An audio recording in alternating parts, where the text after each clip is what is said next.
pronounce that. So I've started calling him Waddy when he uses his profile, and and like I really think he should shorten it down. But he's going through a whole what's it called, validation with the blue tick and stuff like that, so he can't change it at the moment. But I'm Oh. hoping I've spoken to him about this, David. So we're working on that, and I'm hoping we can fix it for him. Oh my. Yeah, no, I haven't done the check mark yet, but I want to because I want to access actually the live streaming and all that stuff that they have. And you can't access that or nor comment on anybody else's live streaming via this. Oh, really? I Yeah. didn't know that. Yeah, because well, you know, Bobby. So when Bobby does her live streaming, I can go and attend it. Oh, I can attend it, but I can't comment on it or anything. So, really? yeah. I didn't know that Bobby was doing live streaming. Okay, Oh, cool. oh, don't Because say we were that in front talking of about, her. Oh my God, don't say that in front of her. She has been live well, streaming for centuries, I'd say. yeah, well, I've been working over the weekend, so I haven't been able to attend. But we're talking about heading in there this weekend and saying hello. So I'm excited about that. Yeah, yeah. I want to do those live streamings too. So I'm still thinking like, okay, do I want to keep this PFP? Do I want to change? Because I don't want to change PFPs later on.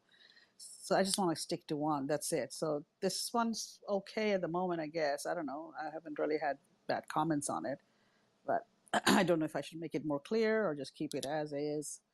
So Uh, for me, if you're someone who spends a lot of time in Twitter Spaces, I like the profiles, pictures that are easily distinguishable because I'm a visual sort of guy more than a words guy, and so I go to the image first and then recognize it, and then sort of go down and travel like KC. Boom, see that guy? mm. He's in the space. He's got the blue hair, and the blues and the reds, and bang, he's in, and I'm on him. I'm like, yeah, I know Casey's here. I don't even have to read it.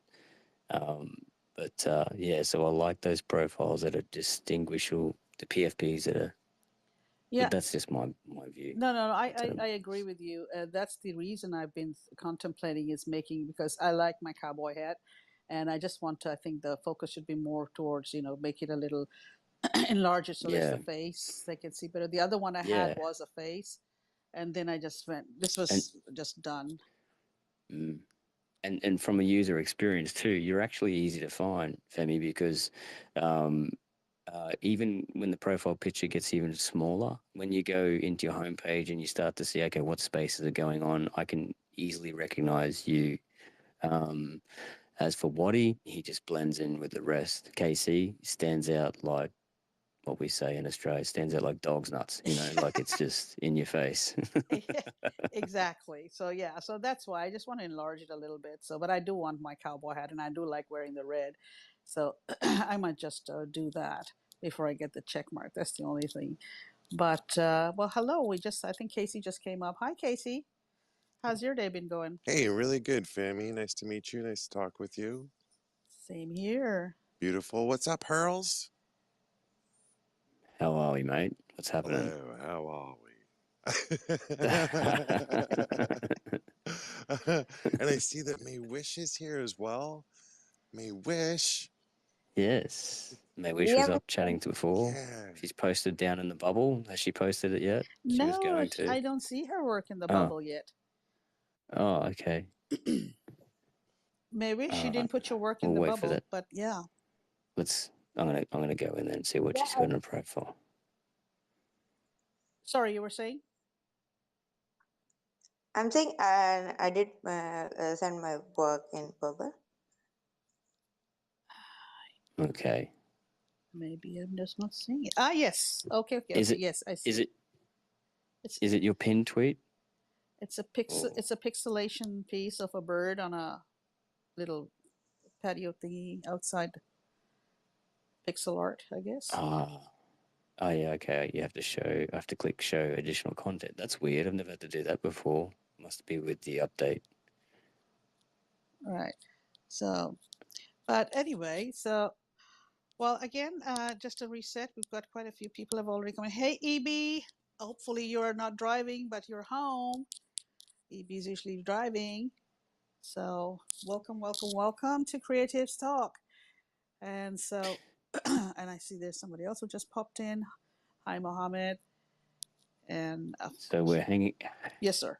hanging around because this is a sort of different time schedule than you're used Yeah, to, yeah. and we're about to start a little journey together. So Yeah, we can hang in start. there. We can start. You can. And no pressure, no pressure. Yeah, no, I'm no, just no. saying, just for KC, because KC just popped into space. So and Pylon, I see Pylon down there. We're about to start a little journey together, and Well, I haven't take met that Pylon underway. before, so welcome, Pylon.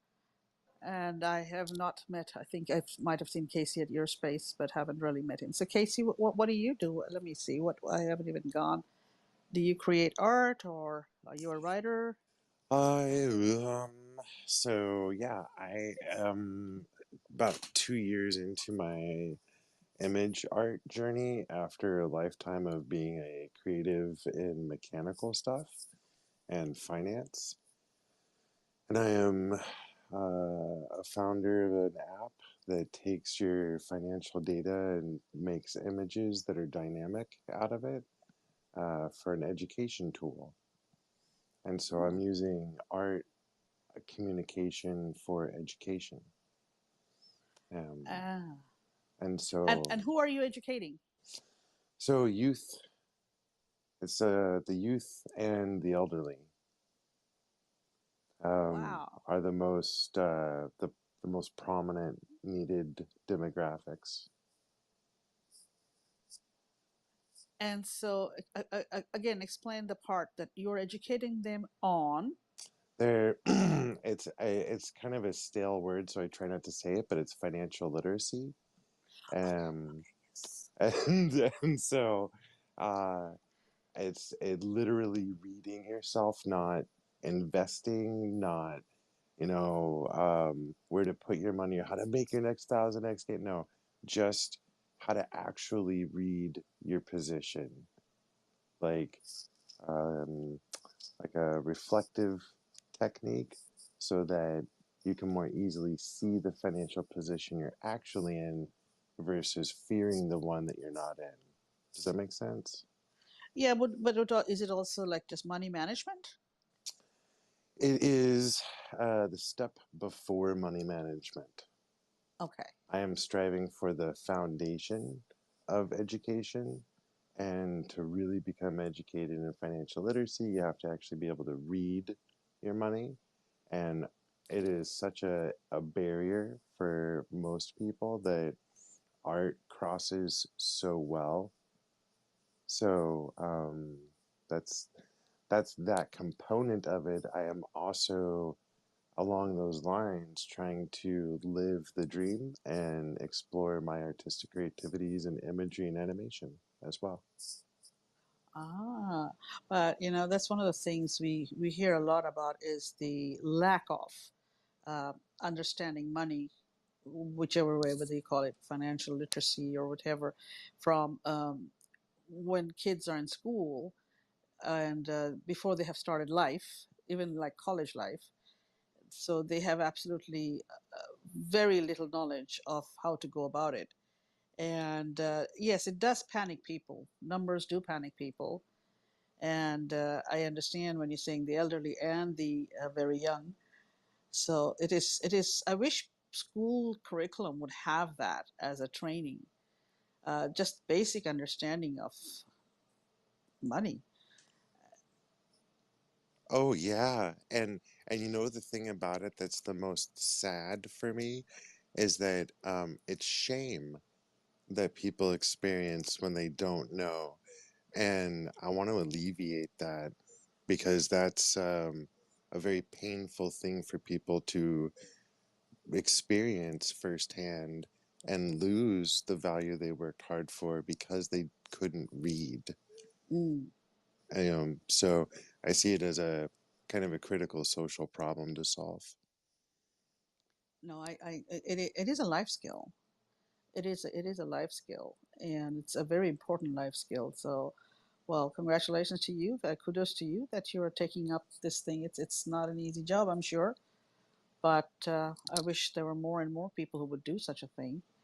But well, welcome everybody. I see there are some more new people have come on in. Thank you so much for coming by. I know it's a different time, so I'm hoping this is a time that you are comfortable with and not over too early and not too late for you. So, good evening and welcome to CreativesTalk. And please feel free to retweet the room and let friends and others know what we are actually having a space here. The more the merrier.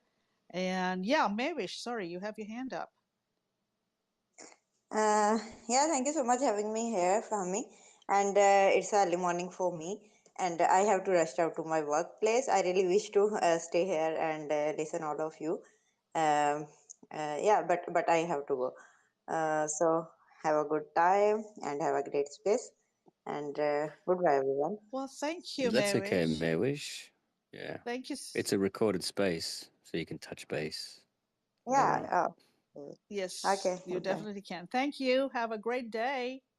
Thank you for swinging by.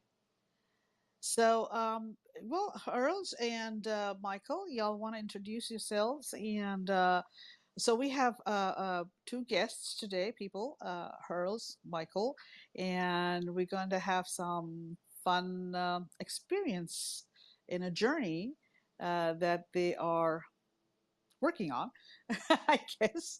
So why don't you just start, introduce yourself, talk about what you guys do, and let's just start. Yeah, g'day. I'm Travis Hurley. I'm from the northeast coast of Australia, and if you don't really know where that is, it's around the area where the Great Barrier Reef resides. And I found myself here because one day I stumbled into Twitter Spaces and had this visual image in my mind's eye of the amazing potential that could be achieved. So I set about a journey of while maintaining my real world responsibilities, tapping in and out of here and making connections and seeing what potential there was in this realm. And I stumbled across a guy who was co-hosting this space called Mr. Michael Jagdeo, and we will nickname him. I will nickname him Waddy, and we were talking in a space. This guy holds many titles for me. I call him Rapid Man, a lot of other names, but he seems to be able to rapidly produce upon request in the community that we hang out in. And one day he was analyzing a CRM, and it's very boring at times. But I don't know why I hang around at times because it does get very boring. But I, I, I, I, I caught him saying that we have the ability now to create an idea, manifest it, and put it to market within 24 hours. And my ears pricked up, and I said, that's a bold statement, mate. Care to put your time where your mouth is and prove it. So that started a journey. So we wanted to validate it and it started debate. And then all of a sudden we came up with an idea. And we've been hanging out in spaces for a number of months, and let's say more than a year, 2 years. And then there's been these experiences, and Michael likes to record these experiences and document it. So what we ended up doing within 8 hours was he wrote a book, and in that book it was just tales of our experience, and it was attached to these types of, I guess, these interesting writings, and we started having fun and narrating these books, and we started sharing it with a community, and something interesting started to happen. It began to evolve, and we started meeting people from other communities and other spaces, and it was gaining their attention as well. So we didn't know what we essentially have in our hands, and other people were attracted to experiencing it as well. So we started to go on a voyage. Now, Femi, we've met along the way and through different spaces, and she took an interest to it. And what happened was we began to realize that we can give this to people and they can make it their own. And not only that, is it empowers them to journey in a sense within themselves and discover things and bring things maybe to the forefront. Now, I'm only theorizing this, but when people read it and engage and do it in a manner where they're engaging and reading to their community, something special starts happening, and we're yet to define it. I've got my theories, but I don't want to contaminate it. And yeah, so Femi has politely shared her space and invited us into space. So, and she would like to use the book to do certain things. So, I guess I would want to ask is like, how do you envisage it playing out, Femi? How would you like? You're the host. You're in control of this, and yeah. So here we are. What do we do now? Well, first of all, I do want to invite both of you to be my guest co-hosts for tonight. So I'm going to send you Yeah, sure. I'm going to send you an invite too. And well, I was just because normally what happens in our spaces is we just start talking about what's happening in our lives, and we start talking about all the different experiences we've had this week, or people are sharing their stories, and that so. Every time when I was reading those excerpts yesterday, and I was listening to the others read and all that, so I could relate it to some of those things. So that's why I wanted to throw that out. But we haven't had much story sharing. So I'll just leave it to you to play the way you guys have been playing and collecting your information. I just leave it to that because it's Okay. yeah. So All I'm very right. flexible. So we've had a little journey before this was it with Samran and an experience there. Was it Samran, the lady's Today name that was we? Simran. Yeah, Simran. Okay, so how about we keep it going with the flow and the direction that it's going, and originally I would treat it like a game show, like in a way where I would say, contestant, you have these options to choose from, and away they would go. And I see Casey step down to listener, so maybe he can see what's coming.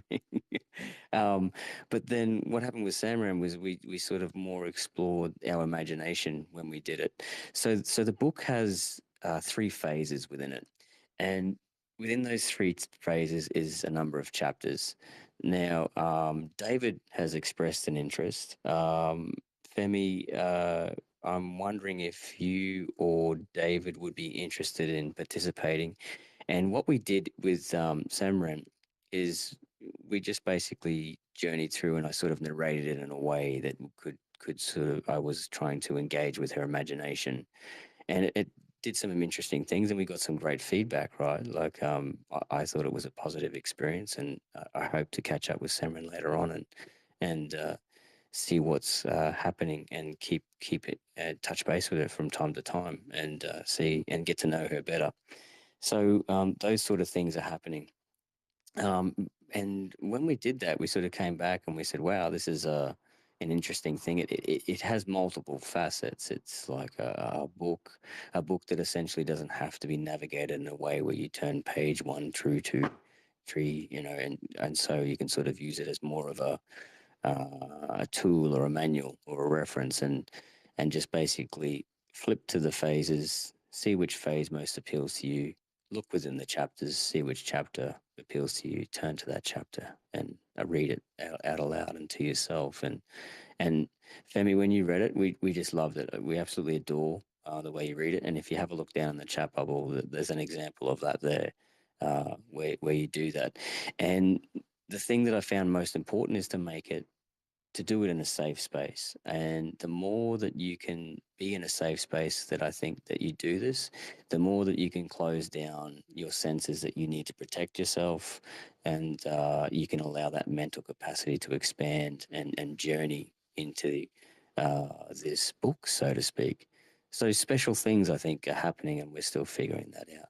So I'd invite either David or Femi to maybe would you be interested in taking a little journey with me? Yeah, I mean, I'm of course I'm here. I don't know, David. He's in and out because he's got a phone call to take care Yeah. of. Okay. But he will pop in later when Yeah. once the phone call is taken over, because otherwise he'll be Yeah. disruptive mid path. So what happened within that hour between the spaces, we come up with an idea, another facet of that.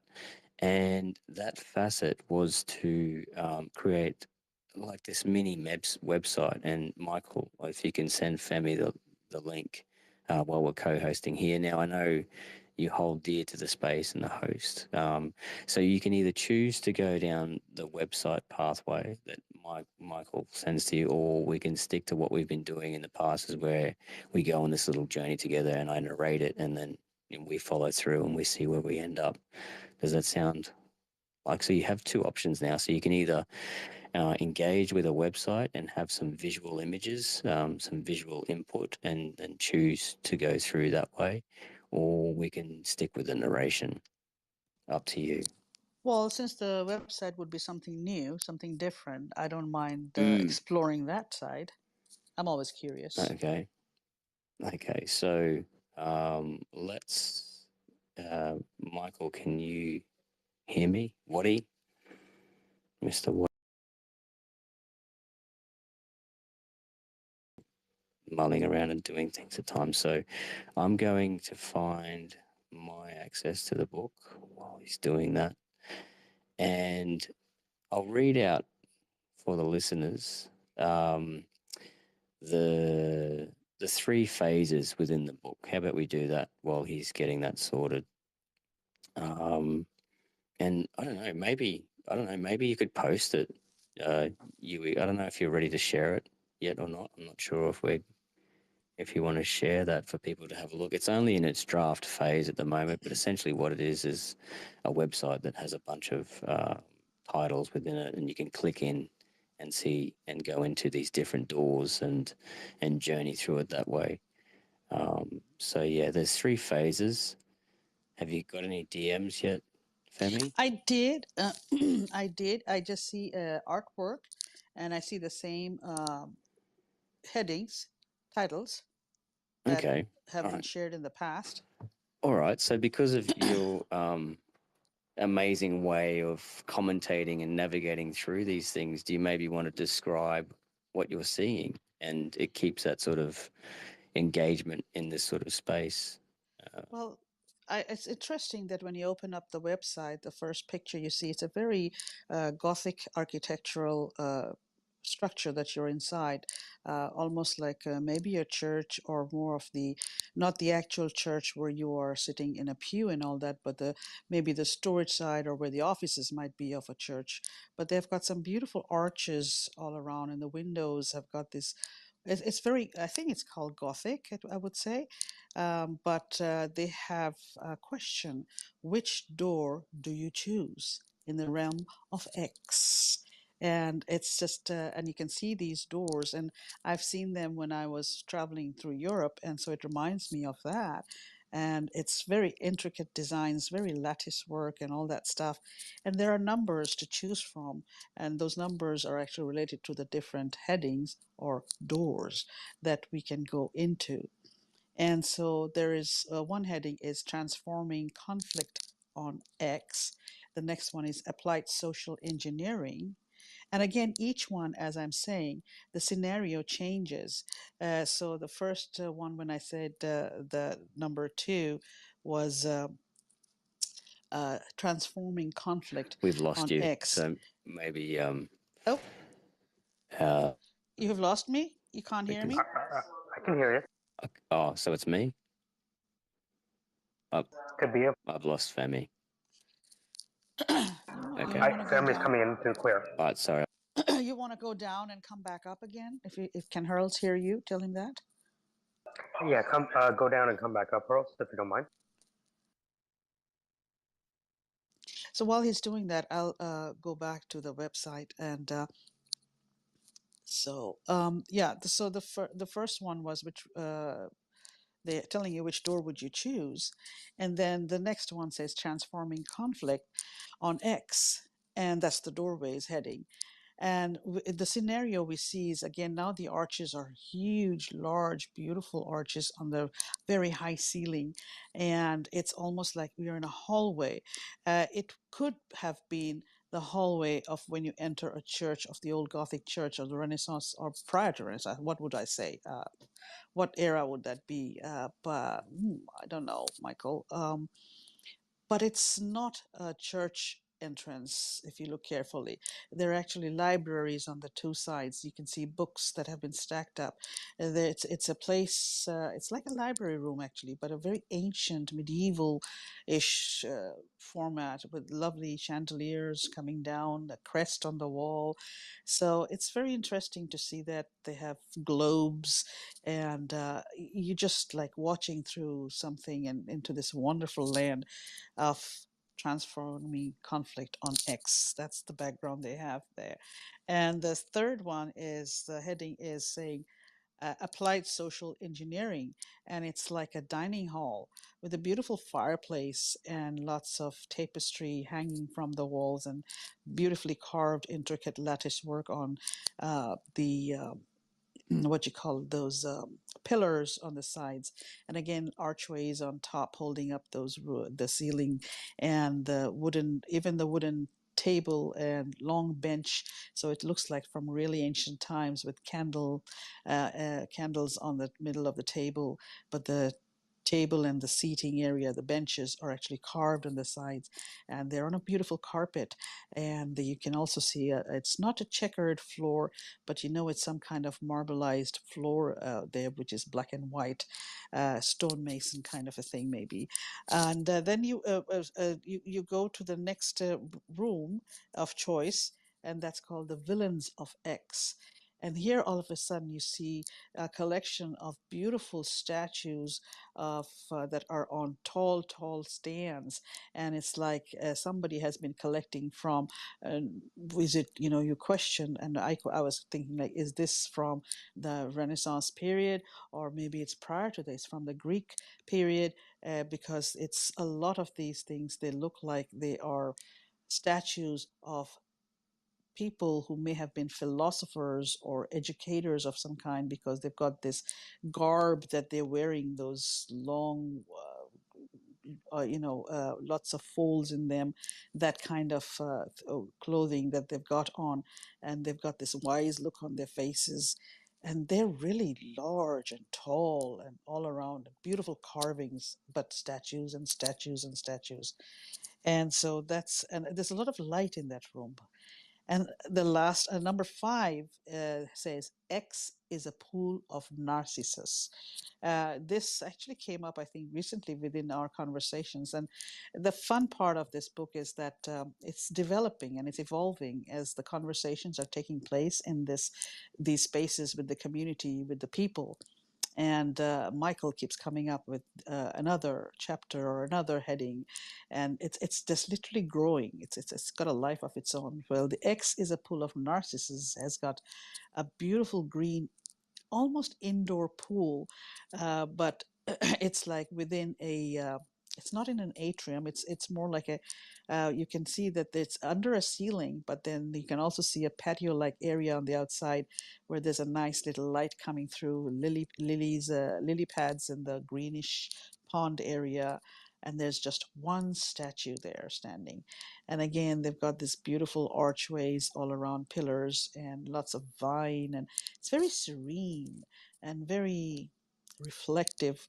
No pun intended, because the pool is showing a lot of reflection. So that's what the whole thing is looking like, and that's what I'm seeing. Uh, Further on.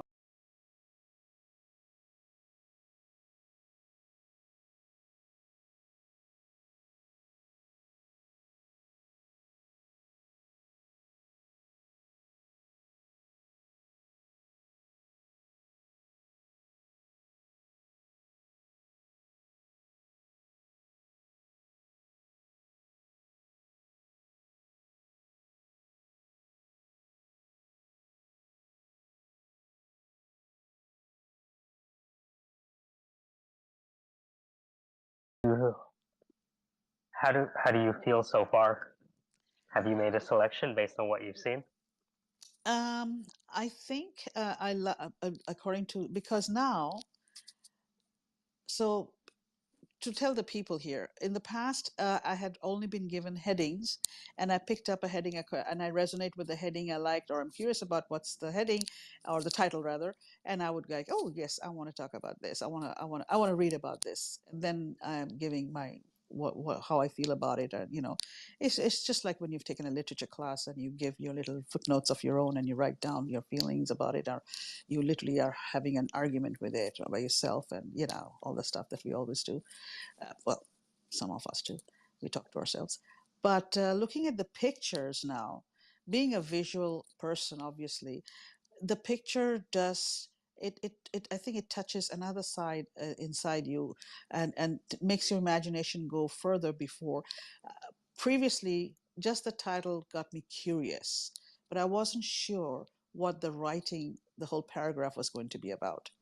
Here, not only does he Ooh. have a title, he has a picture that's telling me, that's taking me down my own pathway already before I've even read. There are little notes that I didn't tell you about, but there were little notes that were labels, like that were spread out on each of those pictures under each of the titles, which sort of like gives you a clue without having to read a paragraph. And I'm assuming, instead of reading the paragraph, the clues and the picture is what should kick off and jumpstart the thinking of what do I think. Am I correct? That's very interesting. What do you? No? Yeah, that's very. Oh, can you hear me? Mic check. Yeah, yeah. Oh, yes, yes, yes. You are very loud and clear. Did Michael disagree? Yeah, because we debated this, and I was like, oh, it takes away from the imagination. Are you Ah, gonna, control the minds? But it doesn't matter because it's another facet, right? So you can.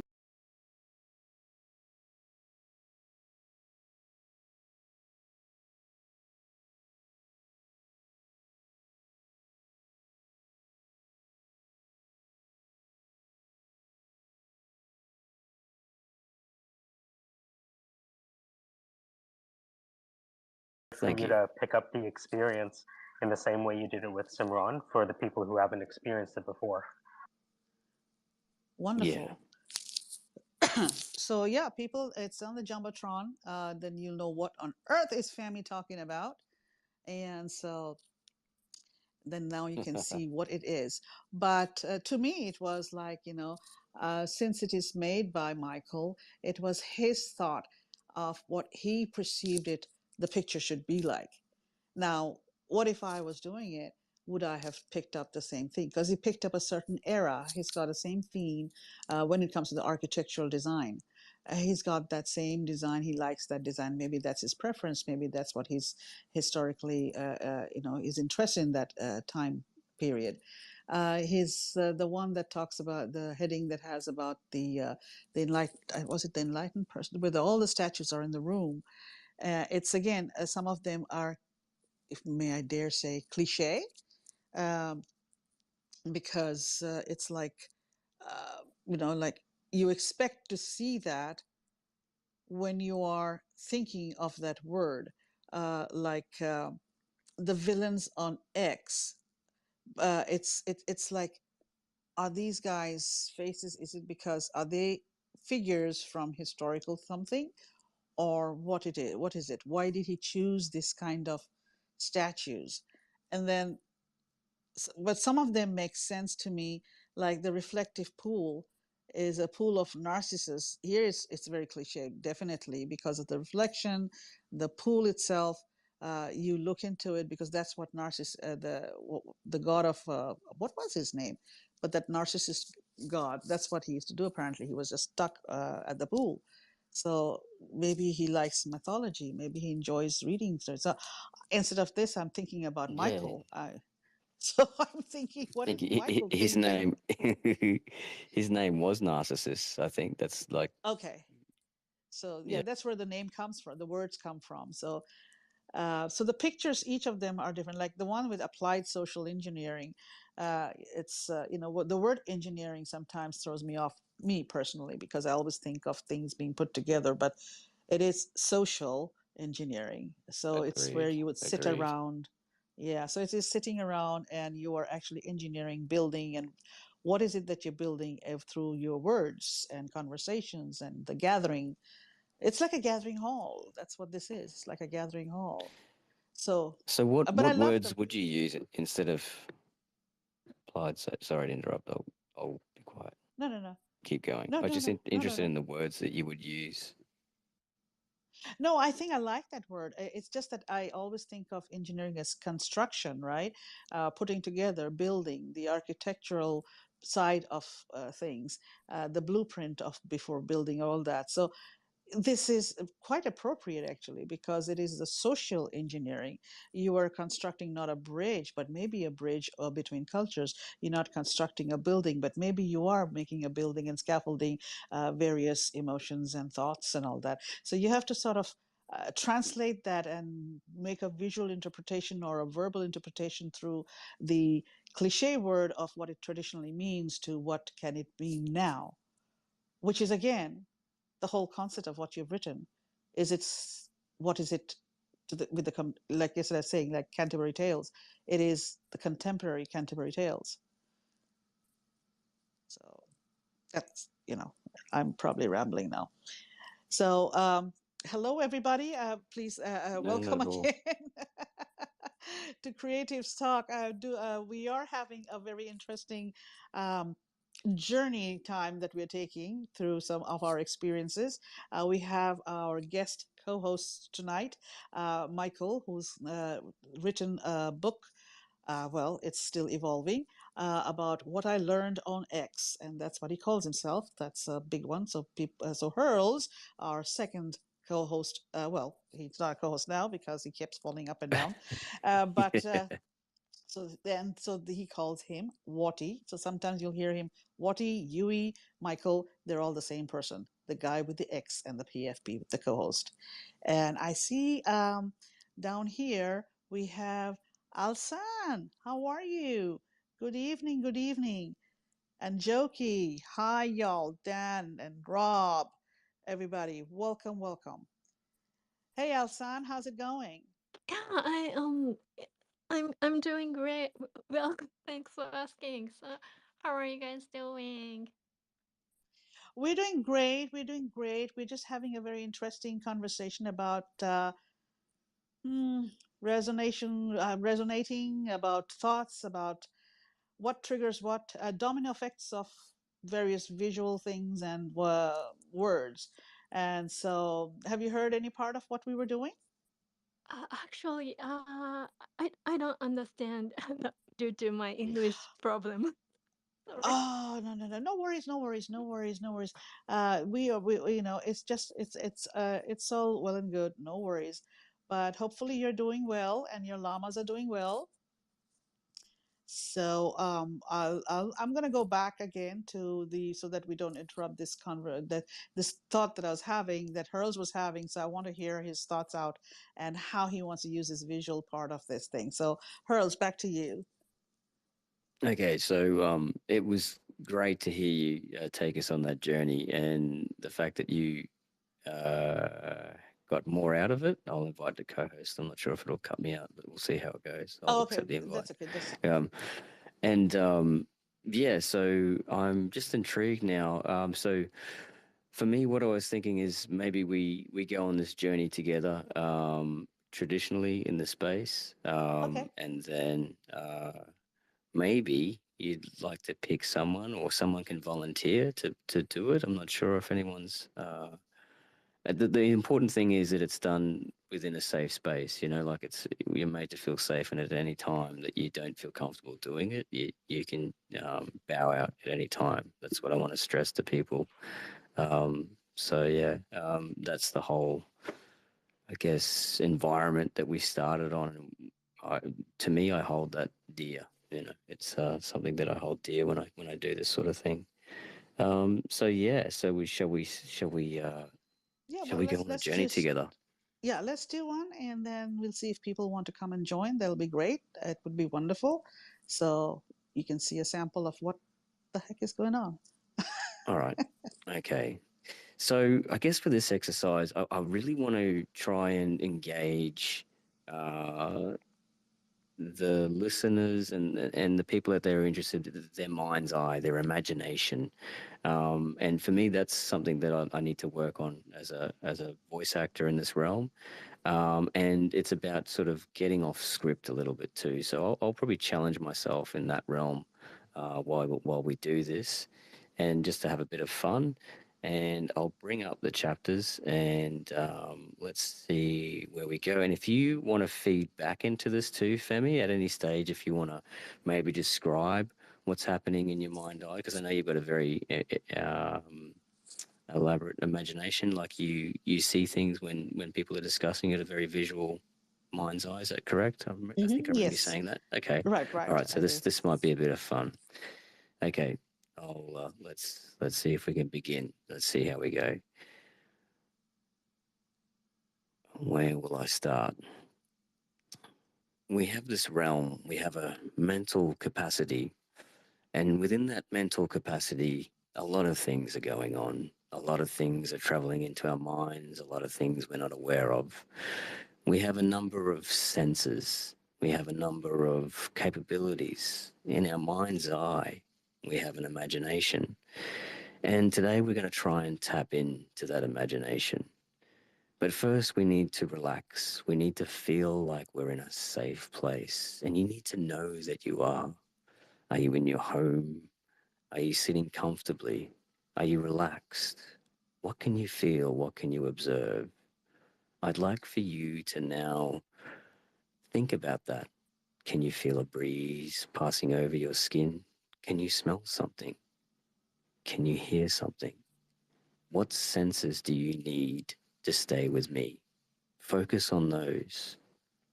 My voice. Allow the other senses to relax. Let your mind know that you're in a safe place here with me and Femi. Mm. How are we feeling? I just went off to the sea Excellent. because So we're at the sea. I love the sea. Keep going. Tell me about the sea. so for me it was because as you were speaking, I have one of the thing is I'm sitting extremely comfortably and I had my eyes closed. Sometimes when I'm in poetry sessions and all that, I do that a lot. Or if somebody's telling a story, I like to close my eyes and then I want to just hear the voice. So the things around the room are not distracting me. And so in my head, as I'm listening to your voice, which by the way, you've got a beautiful radio voice, and I was listening to your voice, and I can actually feel the grittiness of that salt that comes along with the breeze when you're in the middle of the ocean. When you're Mm, at the ocean and you're standing on the deck rails have also a bit of a rough grittiness on it and sticky also because it's salt.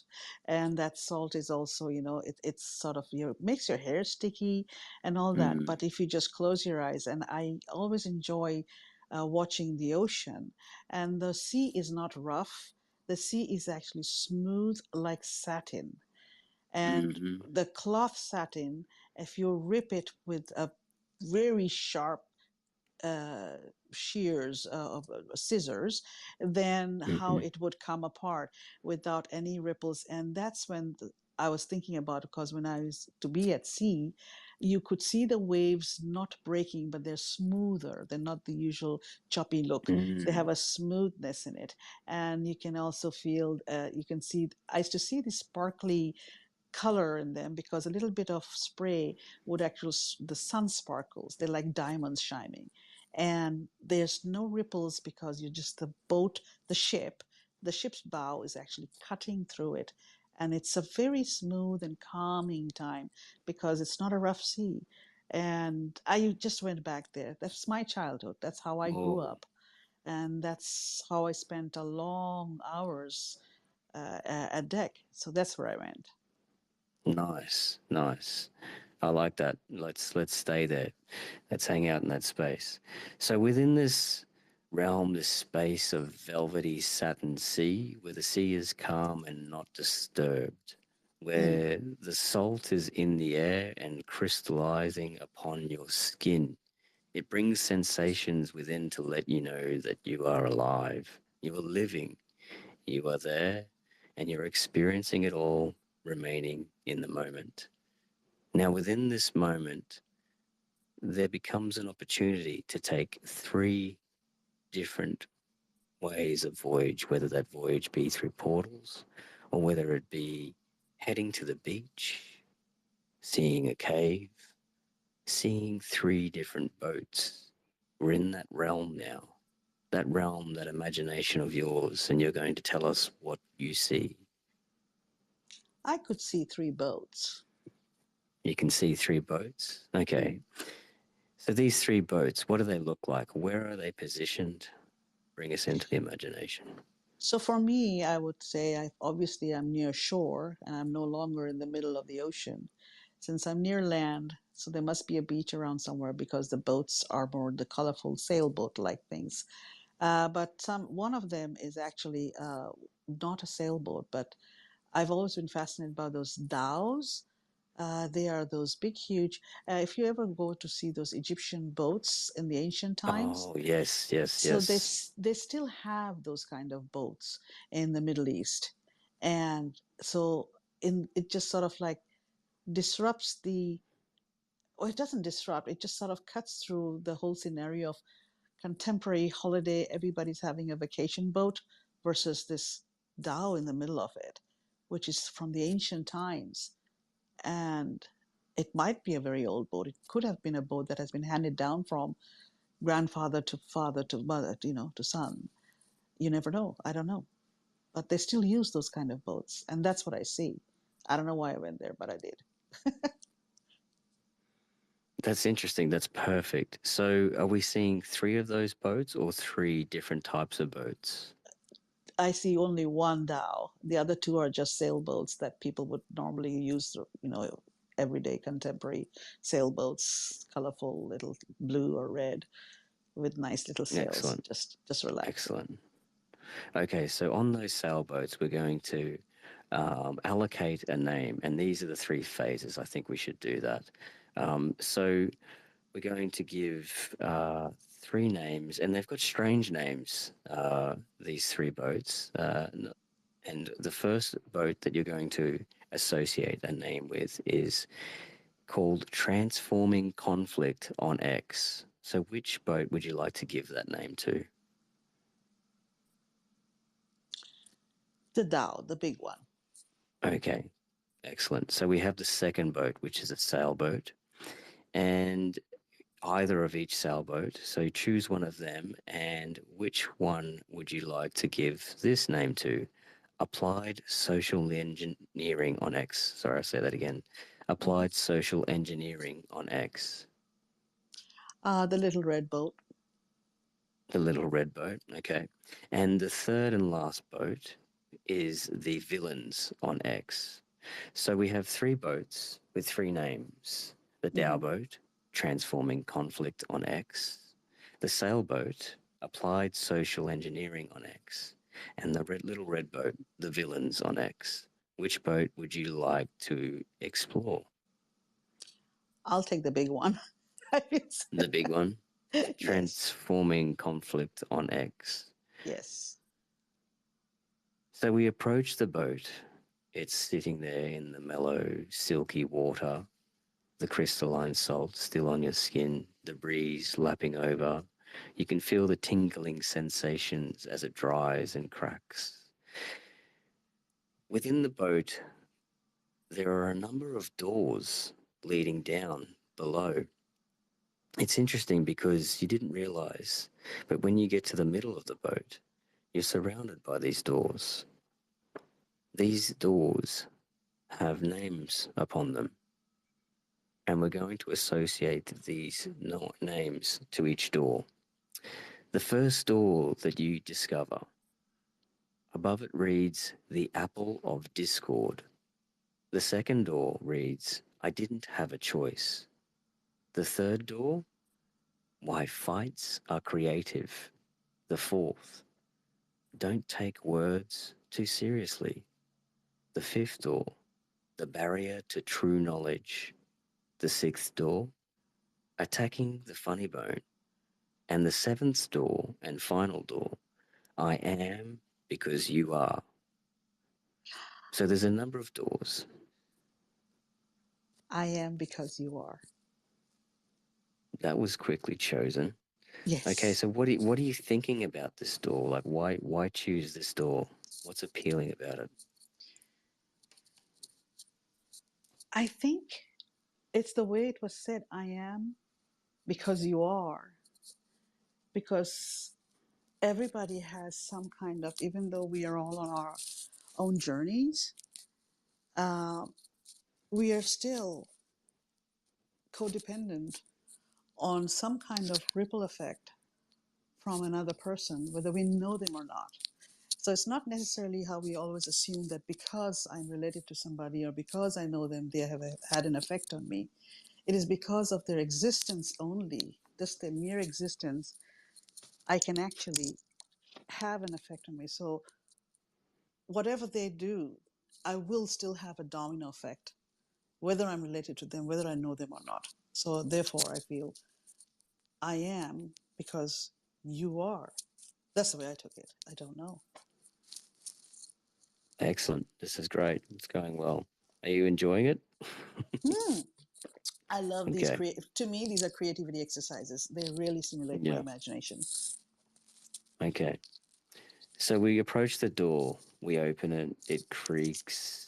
We move into the room. Our eyes adjust, and then within the space, there's something that's readable. As you approach it, it becomes clearer, and I'm hoping that our friend Mr. Jagdeo Watty has DM'd you Oh. what is written on there. No, but I can go into Watty? the. Oh, you've got access to that. Yeah. Okay, maybe do that. Yes. So I have a document to read. Uh-huh. So within this, there's a document. Now, when you read this document, it's up to you how you choose to read it. You can choose to scan over it with your eyes. You can choose to talk it out aloud. But we would like you to share what's going through your mind when you're reading it and give it time, mull over the words. Let us know what you're thinking when you read these words, and feel free to make this your own and do it in any way you see fit. Okay. Well, I'll just start reading it. I am because you are. What the learner learns is a function of what they already know, said the callback labeler divergence.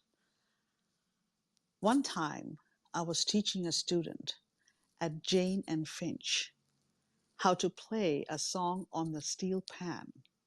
A steel pan. I wrote the notes on the board and the actual letters and asked different students to play a song. All the students had to do was play the note on the board.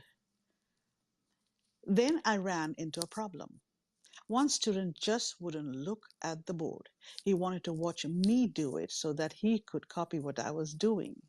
Now, this I totally relate to, because one of the things we do in the art classroom is when we show them exemplars, and sometimes that's what they do. And I remove the exemplar from in front of the view of the student, because then I ask them to do it with their own voice and their own mark making. And there will always be somebody who says, but can we go back to doing? I said, you cannot create what I have already created.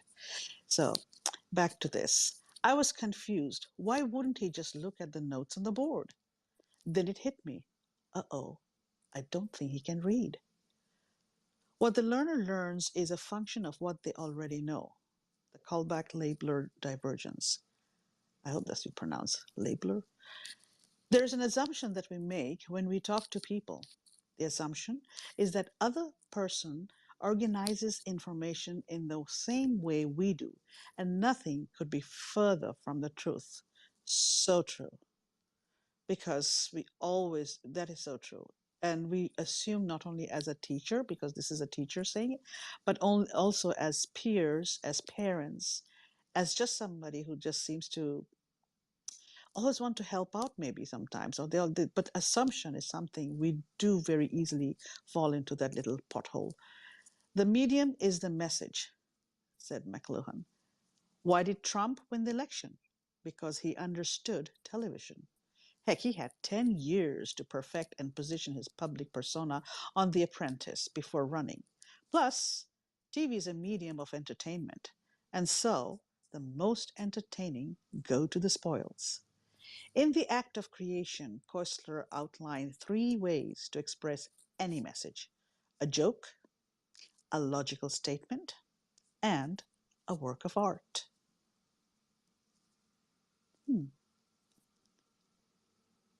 I like that. A joke, a logical statement, and a work of art. I have this game of conversational jiu-jitsu that I play with people. If they use logic, I'll respond with a joke or a story. If they give me a story, I'll give them a joke. If they use a joke, I'll respond with a joke mixed with a logical statement. People have a tough time shifting from joker to logician to artist. Oh my God, I think I know what my mother goes through, because that's exactly what she goes through every time she tries to communicate with me, because I think I kind of do that without thinking.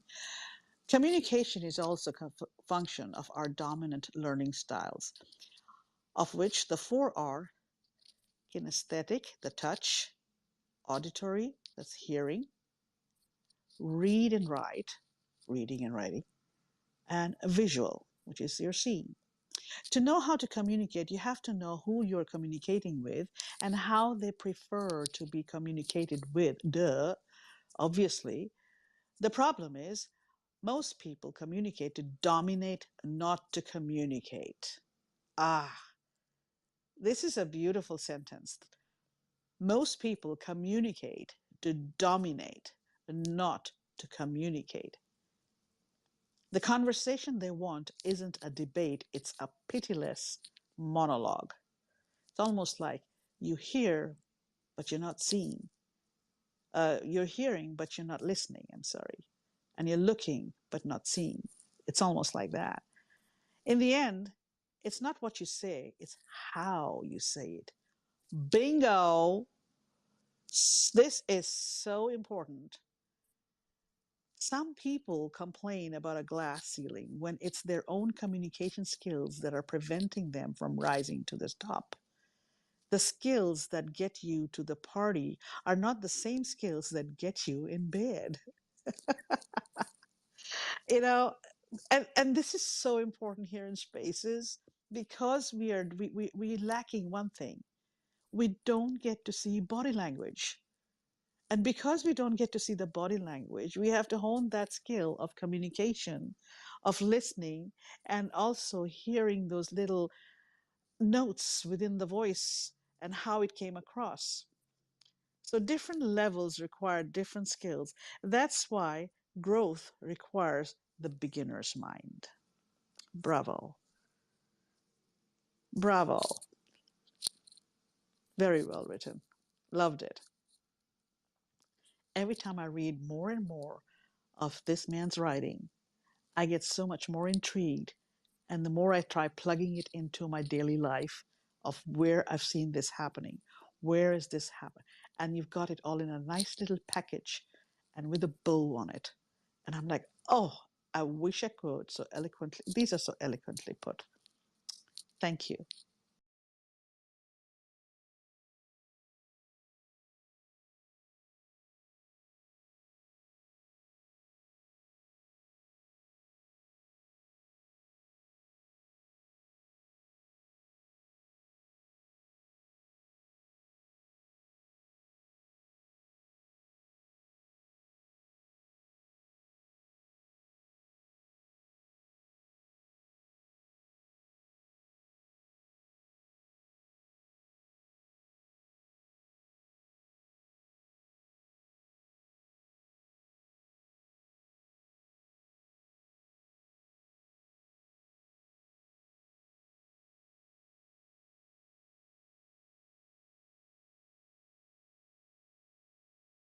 better.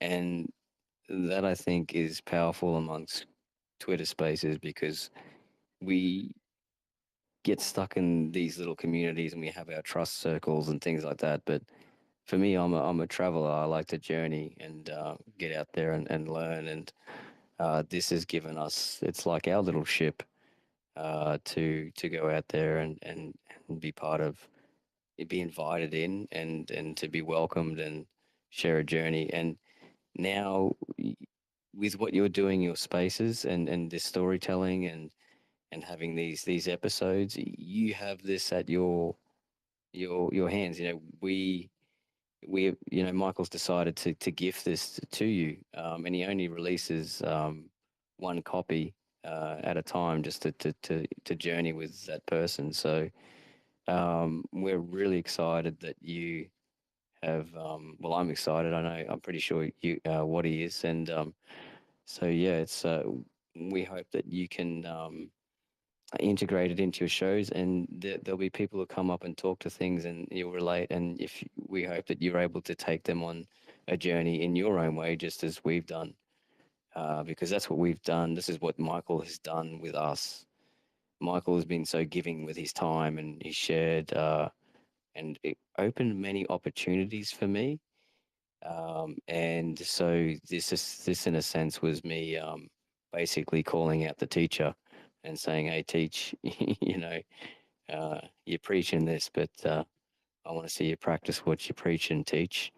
And he's done it, and he did it in 8 hours. Like he already had it all there, and he's typed it out on. He did a live recording on YouTube to prove that it's all done there. It's his words to validate it. It had nothing to do with AI. So to do that within 24 hours, to bring that to market, and then to create value within a community and create a conduit where community can align their discussions. We're using it, and we're testing it out, and it's working. So we're gifting it to you, and we hope you have the same experience, and you get to share it amongst your community, just as we've Well, done. thank you. Thank you. Appreciate that. No, I really like it. And I know a lot of you have not heard what we're talking about here is, he's got this beautiful book that he's writing that is still evolving, or what I learned on X. And it's all his experience of what he has seen. And he has put them in these various characters that he has seen around. And when you read them, you relate to, all of a sudden you realize, like, oh my God, that's that person, that's the person I was with, or that's that kind of space I was in, that's that environment.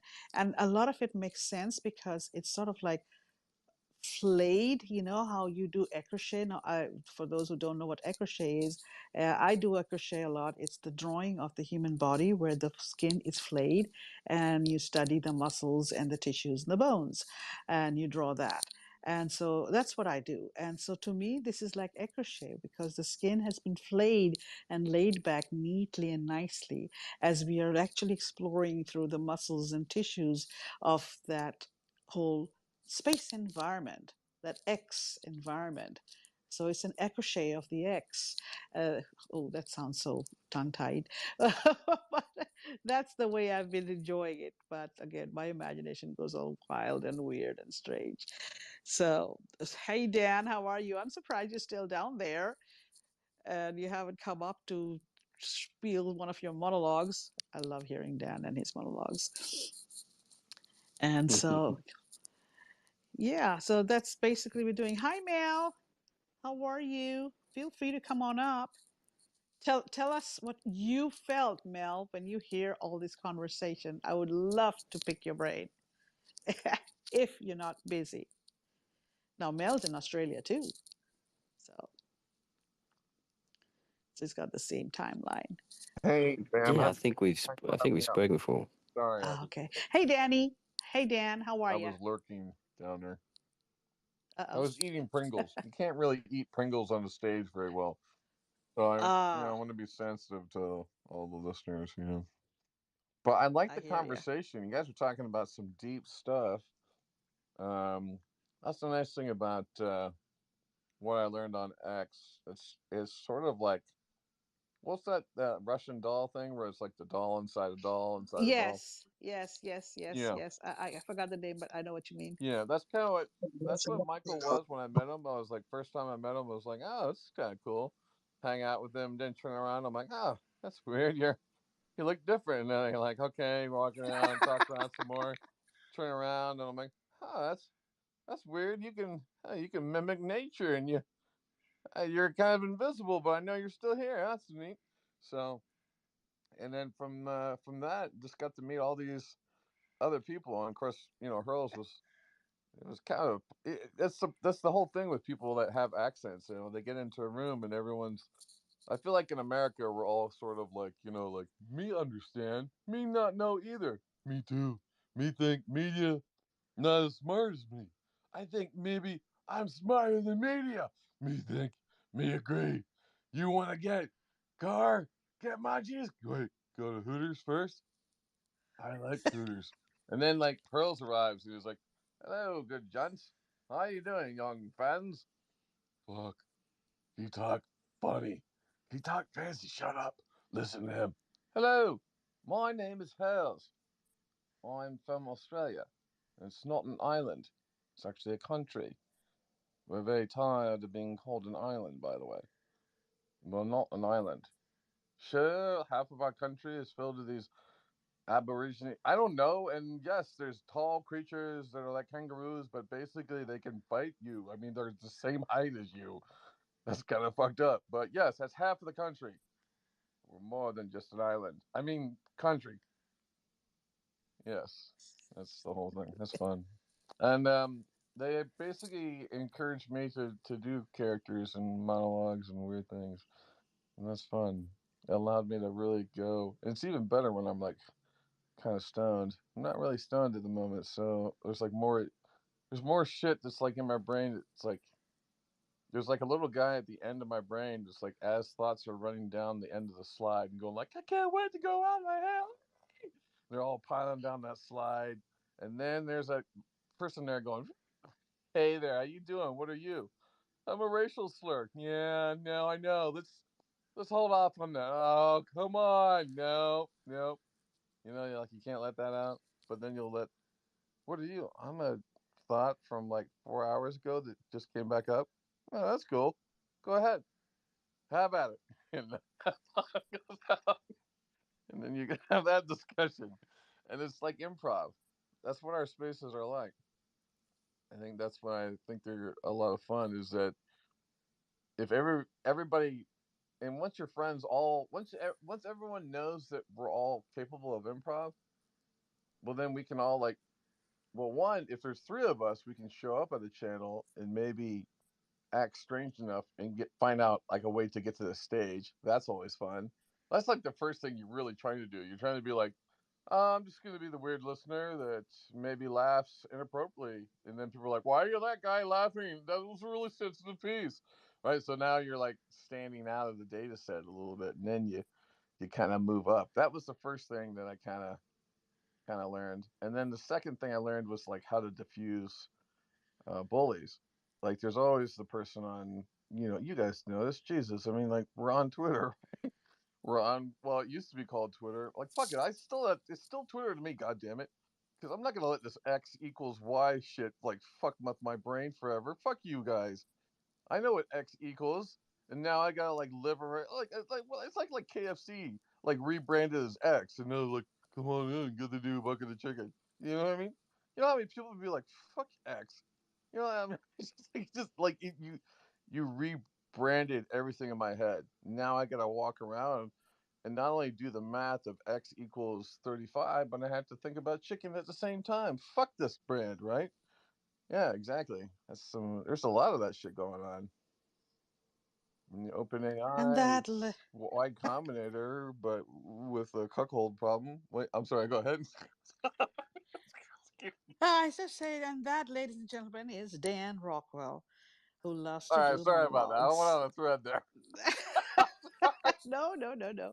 You're fine. Though we are a little careful about cuss words during recorded spaces. You That's never know true. when some The parents following are cuss listening with words their or words that were children. complicated are not for your ears, unless they're meant for the few people in the uh, room that did understand it. well, yes. Yeah. But you just because sometimes listeners are listening while they're doing their house chores and they're listening, and the kids are around, and they're like, "Oh no, no, close the ears." Oh, So that's true. When I hear the apologies. word kids, I go right to like origami, here in VBC with the atom as it does.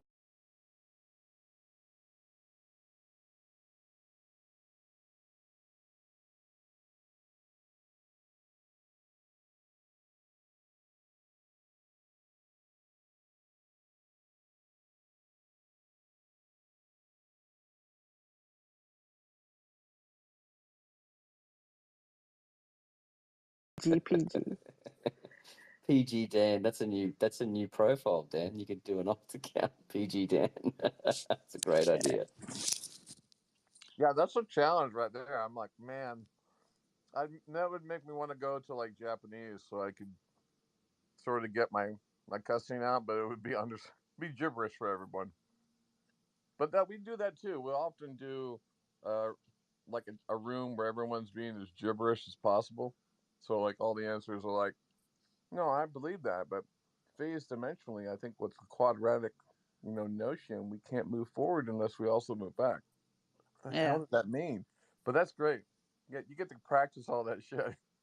You always want to say and not actually hurt anyone. Isn't that nice? Hmm. Well, one other thing, I don't know if you, not to go off the topic, but did y'all see that Dan and I, we've been sharing sketchbooks. I'm a sketchbook nerd and I love sketching and I love sketching the environment and where I am and the ambiance around me. I'm part of a group called the Urban Sketchers. And so it started in Seattle by an artist. And now it has become an international organization with tons and tons of people all over. And here, where I am in Texas itself, they have a lot of people here, and like they have a Dallas Urban Sketchers, they have a San Antonio Urban Sketchers, Austin Urban Sketchers. So it's groups of people. A lot of them are engineers. A lot of them are architects, actually, but they actually just go out and draw the world as is, and they record the world by drawing what they see. So if you go to a cafe, you don't draw just the cup of coffee or the mug, but the whole ambiance, the architecture, the people around it. And these are Yeah, done in rough, quick sketches and shared and recorded. So that's that's what awesome. I do. And then Dan does his sketching of all kinds of wise words of wisdom and humor. And I really enjoyed those, actually. That's And then he awesome. started talking about collage. And then Yeah, Dan comes up with this idea that we need to have an exchange of sketchbooks. yeah, And you fill up a sketchbook, and then you exchange it with another friend who's doing another sketchbook, and then you just give it away to that friend, and you yeah, take theirs, like trading cards, yeah, artist trading cards. yeah. Uh, And especially with the age of AI, we can basically, the sketchbook is actually a model. It informs the base level image for the artist to play with. In other words, the artist gets a piece of paper, and each piece of paper actually has what the other artist is giving you to work with. It's kind of interesting that phrase that you were just saying, and I just tweeted it out because it kind of had me thinking, about you know the whole like I am, you are. So there's another phrase I used to have in high school growing up. If they knew we were them, they would kill us all. Which is a like, wait a minute. All right, so which part of us are in this phrase? That's exactly it. Let's go through that phrase. If we knew we were them, okay, they shit. All right, would kill us all. Okay, wait, which one? So it's like I remember using that phrase growing up as a kid, and I thought it was almost like my way of buying time. Like when I would get bullied or something like that, someone would come up to me and I'd be like, "Oh wait, just 1 second," before the fist still like hits your face.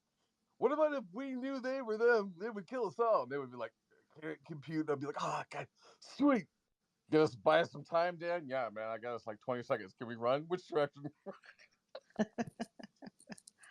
But I love the sketchbook because sketchbook is one of the first places I learned to hide.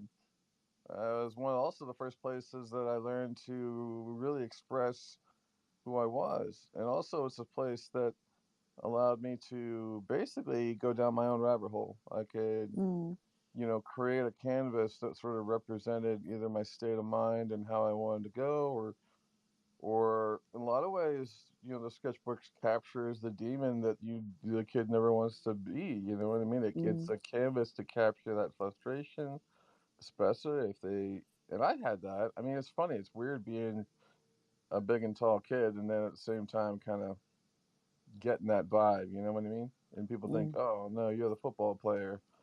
I always had that. Everyone was always like, "No, you play football, right?"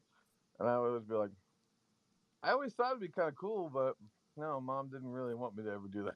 She just really made sure I never did. Everyone would be like, "Oh, we love your son. Seems like he's pretty smart, and does have the ability to walk through walls. But we really like him to be solid and just play football." You know what I mean? It's like that's a classic story in America of like, or anywhere.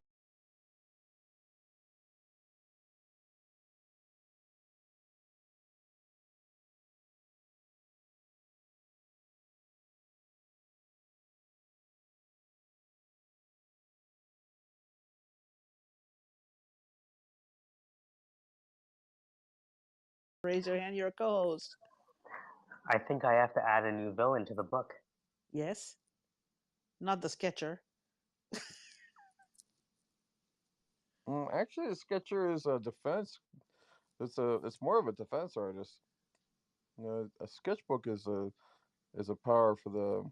It can be a power for the dark arts, but it's also it's a super strong power for the good arts because Yeah, the good can use a whole wide range of things, and that's if you're stuck on sort of good versus evil paradigm.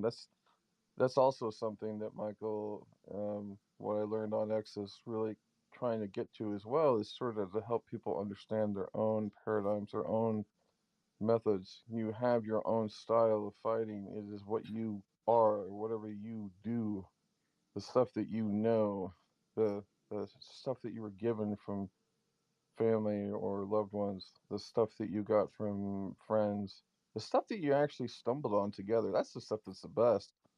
The stupid joke that three of you know because you were there that one day after high school and like you had no idea you were gonna get pulled over by that cop and that was like nothing. And then like, dude, you like ran into those like three Elvis impersonators. Like, how do you even explain that story? You can't, you know. So those are the moments that you like look forward to. And I think mm, that's what some of the things I really like about, spaces is that we kind of get to share those stupid stories amongst us and then we normalize and get to know each other and then like something really much more magical happens where we actually recreate those nuances but we do it in a remote yet connected fashion that we never thought we would get that kind of similar high of yeah. connection between people, you know what I mean? And Mm. I think that's what's cool about that's what's exciting about the sketchbook is not only do we have this like resonance between us when we do spaces, but we also know that we're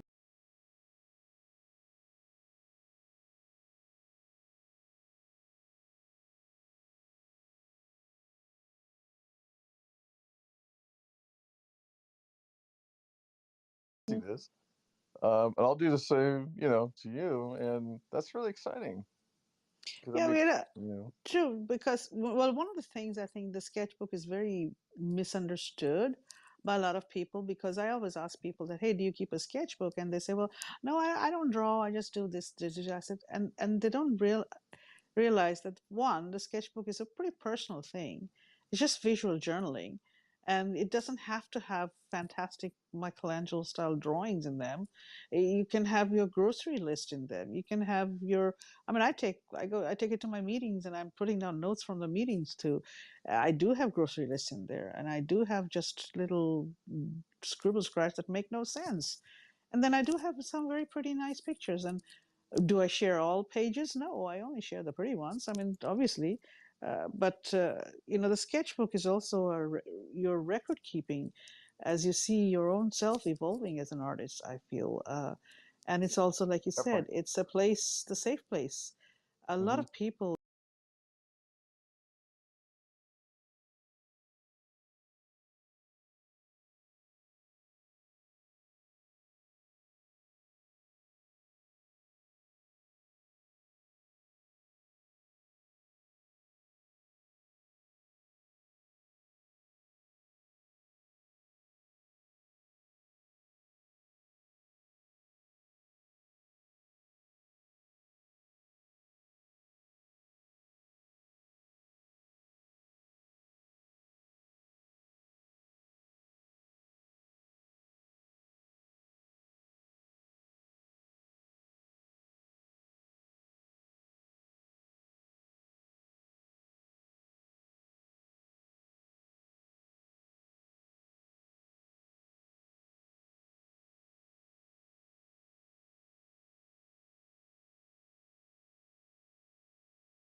learn that ability. So now you can go through any stack. What does that mean? Well, someone throws you a cello, what happens? Well, you understand the cello, you get into it, but then you actually map the whole space. Because you're really, that's kind of what I do. I get into a space and I get a taste of it, and if I like it, I'm gonna consume the whole trend. Why? Because I want to know the farthest reaches of it alongside all the other trends I've already sort of seen, so I can see the commonality across the sort of trends and say like, oh, okay, this is part of the personalization trend. Oh, this is actually a bigger part of the maybe Asian influence modernization.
creative process with your creative journey. So it is an important, vital part of my day.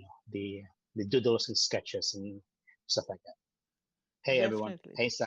And Definitely. Yeah, Sammy's sitting down there. Sammy and Bogar. Nope, Bogar's gone now. But yeah, I mean, definitely. And you've got some fantastic doodles and sketches that you do. And I take my sketching and doodling pretty seriously too. And it's a great daily practice. You're right. It's a great daily practice. Will a painting come out of it in the future? Oh, I don't know. Sometimes it will, sometimes it won't. And hey, sell them yeah, too. yeah, Like yeah. what I Exactly, exactly, exactly. And hey, we have AI Goofball. Is that the name I write? Yes. Hi there. Hello, yes, I am the AI goofball. Friend of Michael's came up to support, and I thought some reading was going on, so I came up to read some. I was curious if Michael's read any. If not, I can go first, and then he can, Oh, or would however, you? whatever you want to do. Oh, you want to do a reading? That yeah, that's. I mean, that's Michael and Hurl's. All right, sounds good. It does. It is a great exercise. It's a great exercise they've been doing. And Hurls, Michael, it's up to you. No, I'm back. I was on a phone call. I got a little daughter that's sick at the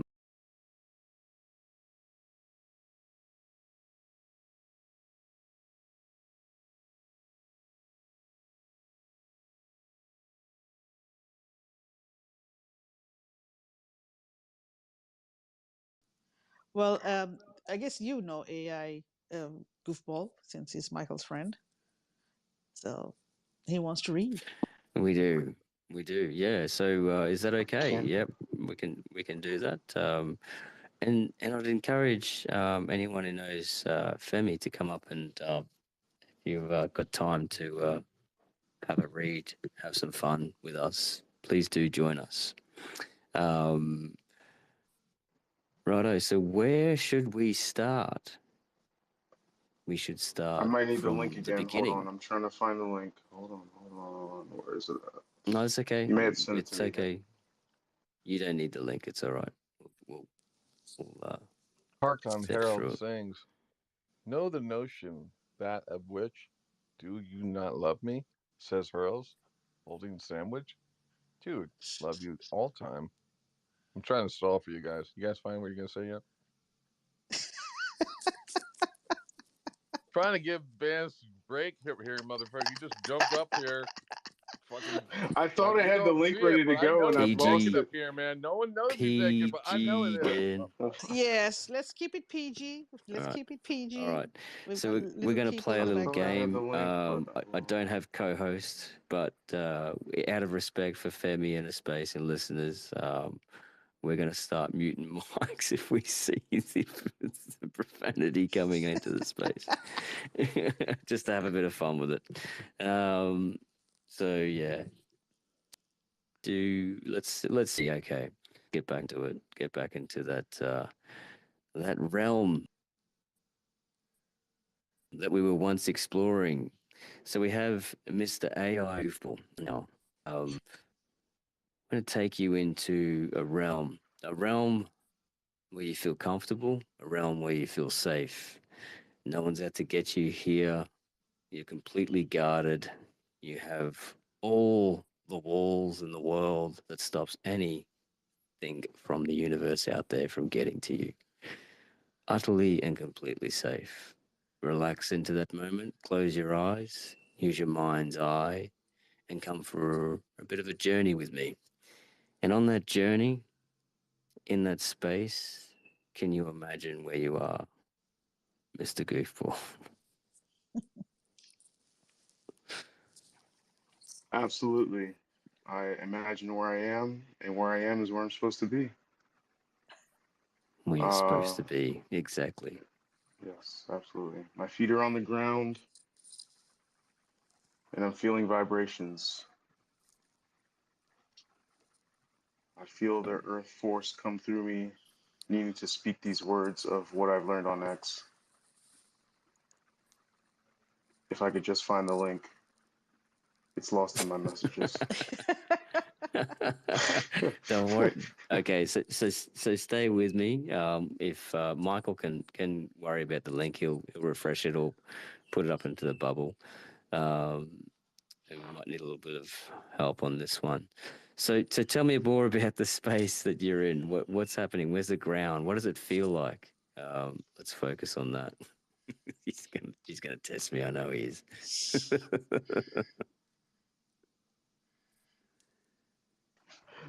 Oh man, I turned into the focus subject, didn't I? I asked for this. That's so good. That's so good. That's so good. So if you look down onto that ground, it's vibrating. Let's stick with that. The ground is vibrating. It's pulsating. It's in a resonance. It sends the vibrations through your feet. It makes the feet feel funny. You can feel yourself in a moment of time. It feels like you're actually vibrating away where you're sliding across the ground. You look down, the sand is bubbling, popping up in the air, little tiny entities flicking up and down. The vibrations are rhythmic.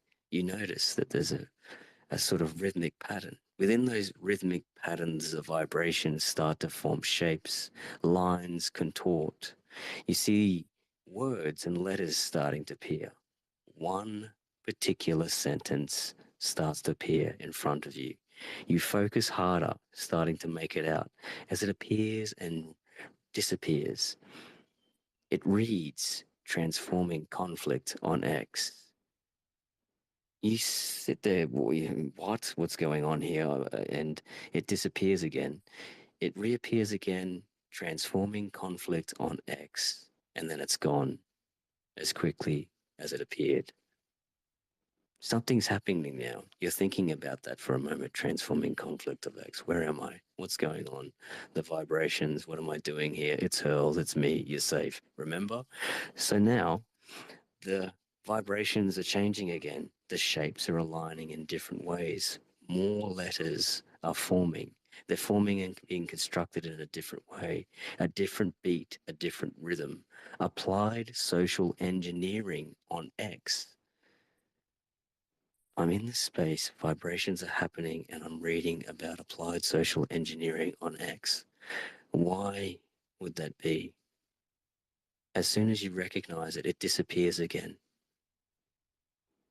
The next one, a different rhythm, a different beat.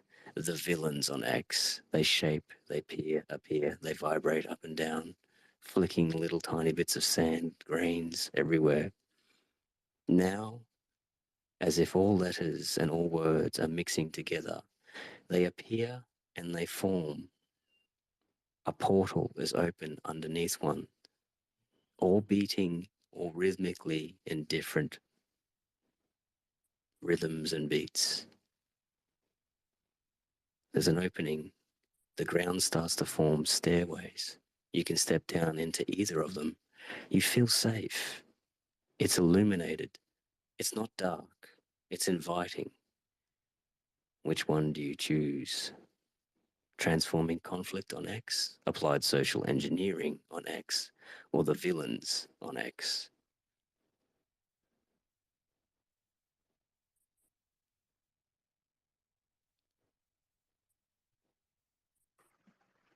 I can read them again. Wow. Just need layers. Take your time. Wow. What a freestyle. Mm. The philosophy and religion people on X are the worst. If you want to see what happens when nerds get power, listen to them argue about philosophy and religion. They're so interested in dominating each other that they forget they're supposed to convert. Maybe they think that by embarrassing someone with knowledge they can create a convert. I guess even a broken clock can be right twice a day. In the end, philosophy begins and ends in wonder. Alfred North Whitehead. Excuse me, I messed up that quote. Philosophy begins and ends in wonder. Alfred North Whitehead. You could probably say the same thing for religion. Religion begins and ends in wonder too. The purpose of philosophy and religion are the same. What is the nature of reality? What does it mean to be a moral being? If there is a God, how might we come to know how God operates? Pythagoras and his followers believed that number itself was divine because they saw that math manifested itself everywhere. Heraclitus and his followers believed that change was the most fundamental force of the universe. Democritus and Parmenides disagreed with Heraclitus and believed that there was a fundamental unit, the atom, upon which reality was constructed. Both philosophy and religion attempt to answer the same question using different methods. Both philosophy and religion attempt to answer the same questions using different methods. Religion attempts to answer the fundamental questions using faith, prayer, and sacred texts containing stories. Philosophy attempts to answer the fundamental questions using logic, rationale, and rational analysis. And philosophers have their own sacred texts too. Philosophy marks the end of religion, the Durants, and religion marks the end of philosophy, Euler AI. The pendulum swings, same as it ever was. Michael Jackdale. Oh my God, I'm humbled. Jesus, I'm on the floor. I can't even. God damn, that's some good shit. Sorry, I know it's a PG-13. Sorry, that was just powerful, powerful stuff. Like it.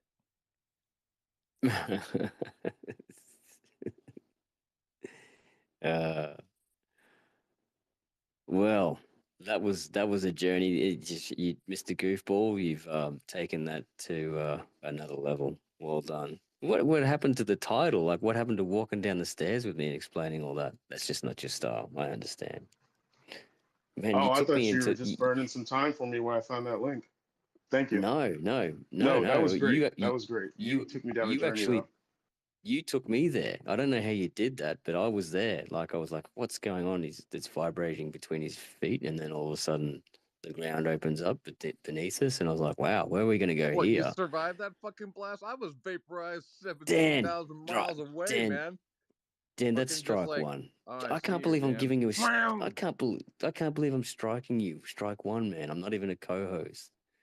Family's got a family space here. It's PG. All I know is that Stay with Vance us. is headed for the microphone. That's it. Vance he's got the voice, Just eat some man. more Pringles. Eat more Pringles. There you go. I know I am. Yeah. Yeah.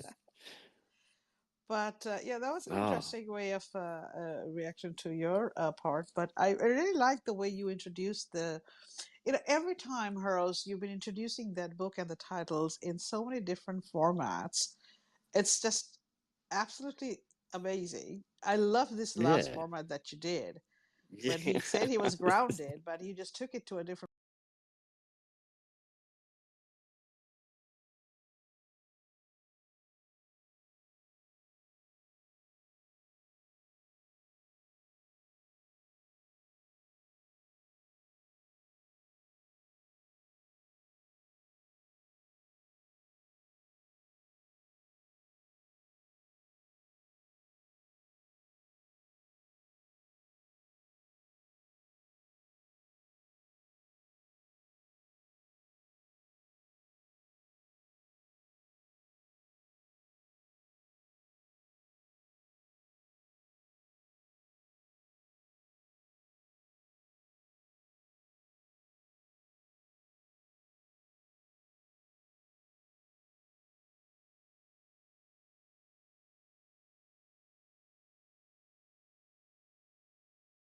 Within our souls, we come from different spaces, a desire to be whole.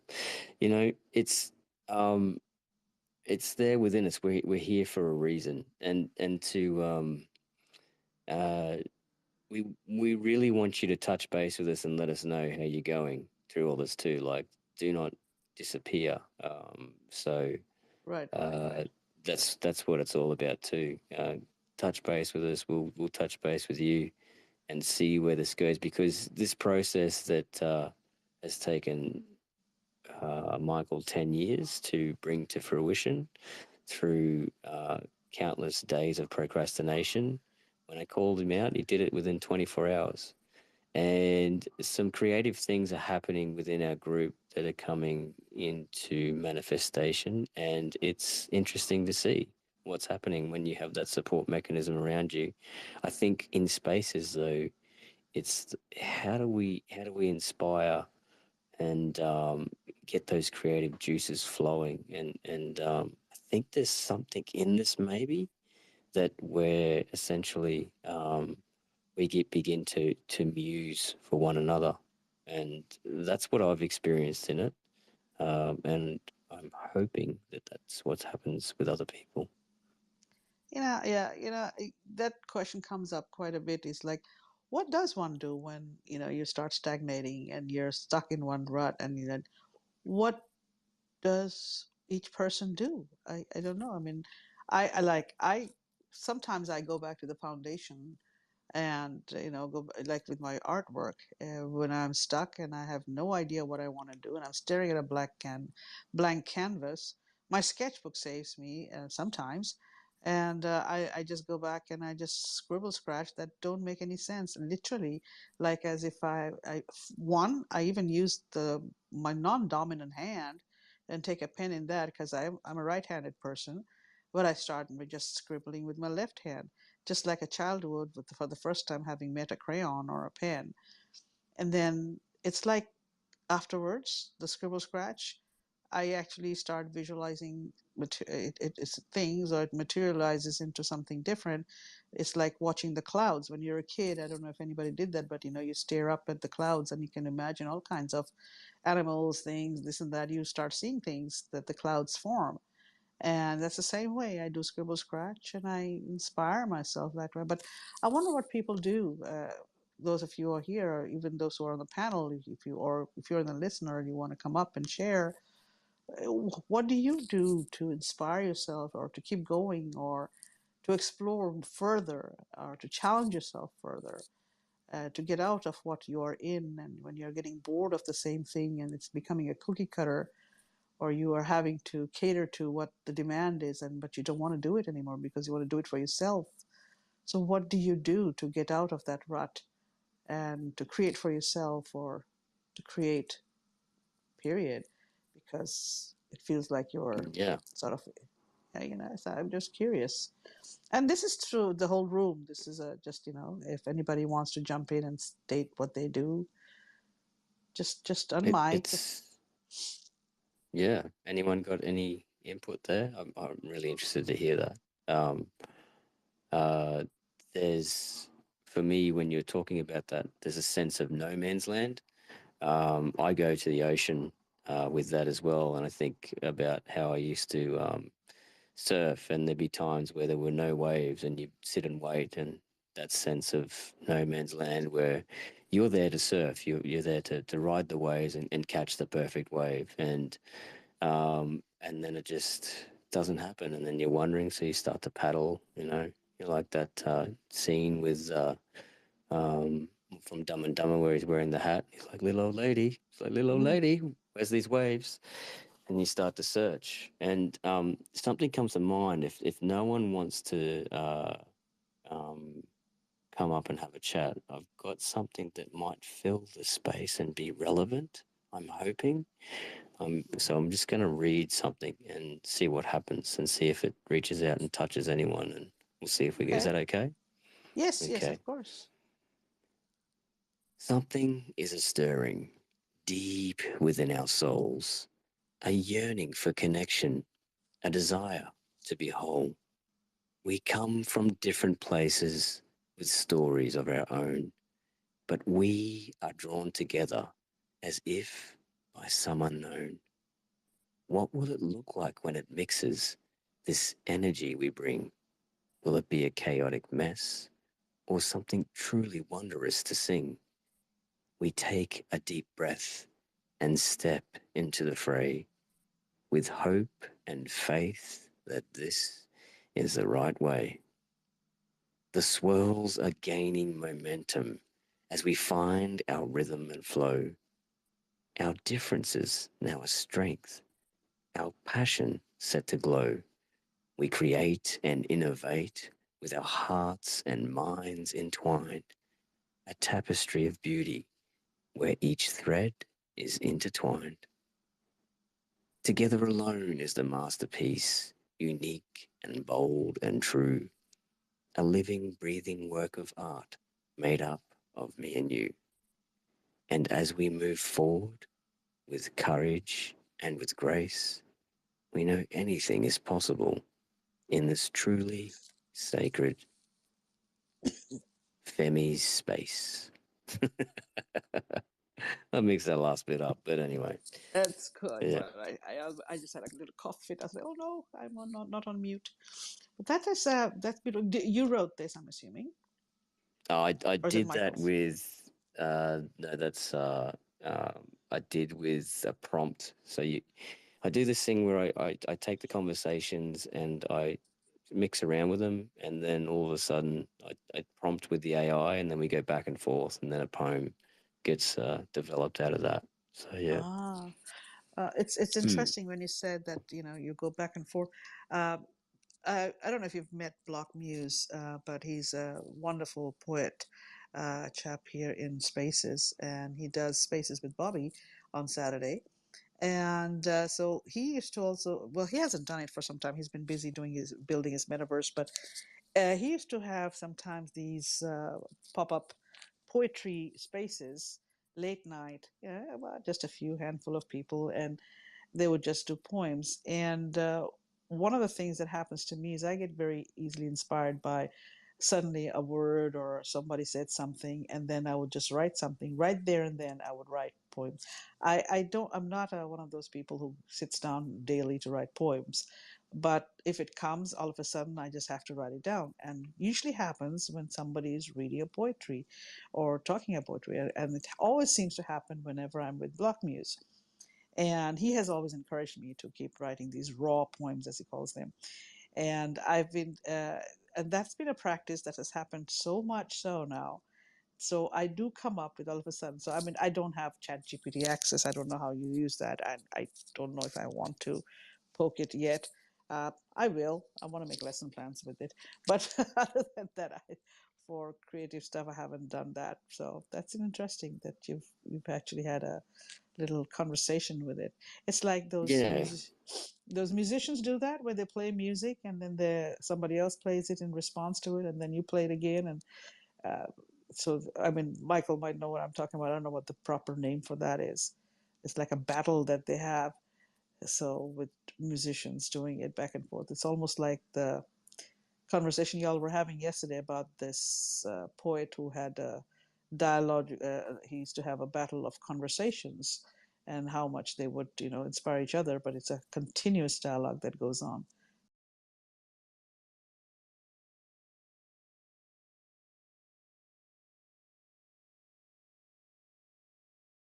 So, but I don't know what it's called though. Michael? No, he's still there, I think. I'm still here. Hurls, would you like to continue? I yeah, yes, I would, Okay. and I can continue for probably. I got another half an hour or so of free time, but I don't. I feel like we're hijacking Femi's show, and maybe some of the listeners aren't coming up and talking. So I'm wondering if we should duck down to listeners for a bit and let Femi get on No, with the you don't have to show. duck down to listeners. No? You're more than welcome to Okay. stay. You don't have to duck down. But I see David came up, so I think maybe he's finished his phone call, Yeah. hopefully. And David, how are we? are we here? Yeah, I'm here. Apologies. Yeah, I got the phone call and then I realized that I couldn't hear Hurls or Michaels, so I didn't know what was going on for a while. Oh, So that's why I dropped down. But you had brought up a very good point about keeping that creative spark moving in times when you feel that your creative center is running rather barren. And one thing that comes to mind is, me, I'm, I do art, but I also write. My primary thing is writing, and I've done that for as long as I can remember. But there comes a point in time where I just need to step away because my mind is telling me, look, you've got a lot of ideas, but they're not coming out because the well has run dry and you need to refill it. So one thing that that I do is I go out and I look for inspiration in my surroundings, but I also ask myself a very serious question, and that is, who am I creating for? Am I creating for myself, or am I creating from a point of narcissism, which is to satisfy others and to bring me attention from other people? Because one of those is toxic, and the other one is it comes directly from the soul, and so it would flow a lot better. And so when you find yourself trying to create something, like when you're working at a job, right, and you're doing marketing, and that marketing is not really for you, it's for the people to consume, eventually you get burned out, because you're not creating for yourself, you're creating for others. um so I guess the point of my tirade here is that you really want to be cognizant of who it is that you're creating for. And when you're running out of ideas, it's because your brain is telling you that it needs to it needs to recharge. And sometimes that may be just walking away, and sometimes it might be moving on to something else. And me, unfortunately, I have a bit of an addictive personality. Um, I tend to, like, if I start creating art, I want to keep doing it, and I don't want to stop until my brain says, hey, no more. So listen to yourself. I guess that's what it comes down to. it's being aware of your thoughts and how much you can handle at a time, and sometimes it's okay to not. That's one of the things, sometimes we beat ourselves up saying, oh my god, we've lost it. You haven't lost it, it just needs recharging. It just needs recharging, and just let it be and go watch some TV or go touch grass, as they say. Though I don't go touch grass, I don't like grass. I touch branches, I reach up. But yeah, I'm not a grass person. But yeah, I totally agree with you, David. I totally agree with you. That is so important to remember. But the point is to remember, and we do Yeah, forget. yeah, I love the idea that you had brought up about the sketchbook. And that's what I wind up doing. Like when I'm out of ideas, I'll go on a hike, to wherever I can to be as far away from humanity as humanly possible. And I'll pull out my notebook and I'll just write, and I'll write pages and pages and pages and pages and pages of text. And when I get home, I realize, as a matter of fact, I have a couple of loose leaves that are just filled with writing that I've never read again, Mm, because the sheer act of writing is like ingraining the words into the folds of your mind, and so they're there, waiting to be waiting to be exhaled onto mm. onto Scrivener when I'm ready to when I'm ready to actually create. So that's actually a good exercise too as well. Definitely, definitely. Because, in fact, I do say that when we're doing visual journaling, like you said, taking a walk outside of your environment, go away somewhere nice and whatever makes you feel calm and pleasant and pleasing and relaxed, and sitting down and doing that. The same thing as in observation drawing.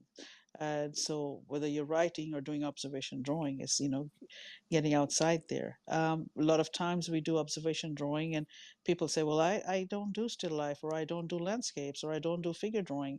But it has nothing to do with that. It is honing your skill with your brain reflexes and getting that idea through, and how it comes out from through the eyes to the brain onto your hands and to the paper, pencil, or canvas thingy. And it just it's an exercise that becomes a reflex, kinda. It helps you hone your skill, observation skills, writing skills. Sorry, Harold, you had your hand up. Oh yeah, I put it up by accident, but I didn't want to interrupt the conversation of flow because there's an interesting thing happening here, and I'm seeing a good opportunity. I'm wondering if David, you would be interested in Femi doing something there with what you're talking about. You've aligned the topic of conversation here, and we're all talking about sitting in no man's land and how we deal with that creativity. And I love what David was saying about how uh, you've got to give yourself a break. Sometimes you just got to sit there in the waters and appreciate where you are, and then step back from it. And it hit me really deeply, Dave, because I work in an engineering background, and I don't feel it's a chance to. I don't get a lot of a chance to use my creativity, so I tend to get in trouble because I then try to innovate and create more efficient ways that we can do workflows, and that means that you've got to deal with change management, and people don't like change, and I find comfort in change because it's the one thing that's constant. But a lot of people don't. They like things to remain the same. But anyway, so yeah, I was wondering if you would be interested in perhaps taking a little journey with Femi, and if Femi was able to use her creative storytelling prowess, and you would get together and indulge Michael and I in a little journey, and if we could sit back and listen to how it comes into fruition, would that be okay? Sure. I mean, Yeah.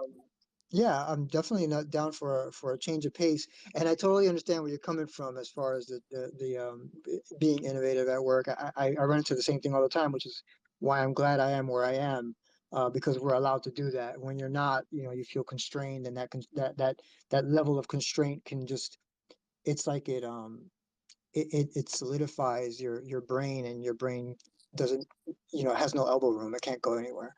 But yeah, it sounds like a great idea. I just need to know exactly what it is that you need me to do. Yep, Okay, I'm game. so yeah, okay, so Femi, do you want to take the lead, or I guess that's probably better because otherwise, yeah, and just see where you'd like to take this. Be really interested to see that. Okay. Just tell me, well, what are we doing here? Because this is two people now. I've only done it by myself, right? So. Okay, so essentially, like I guess I would play the host and then Mhm. host you through the journey. So what I'm asking is if you would play the host for David, and you two Okay. going on a journey together and see how that eventuates. Okay. Okay. So, are we going to do through one of your chapters, titles? Yeah, sure. So you could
or if I was.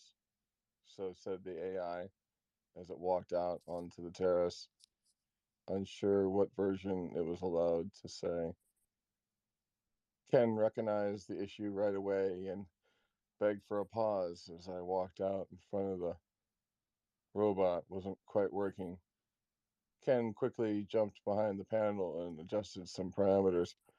We want to make sure we can make the most of this presentation as I started to feel the compounding wave of pressure as it began to come up through the spinal cord. Ken looked at me. He could feel it as well.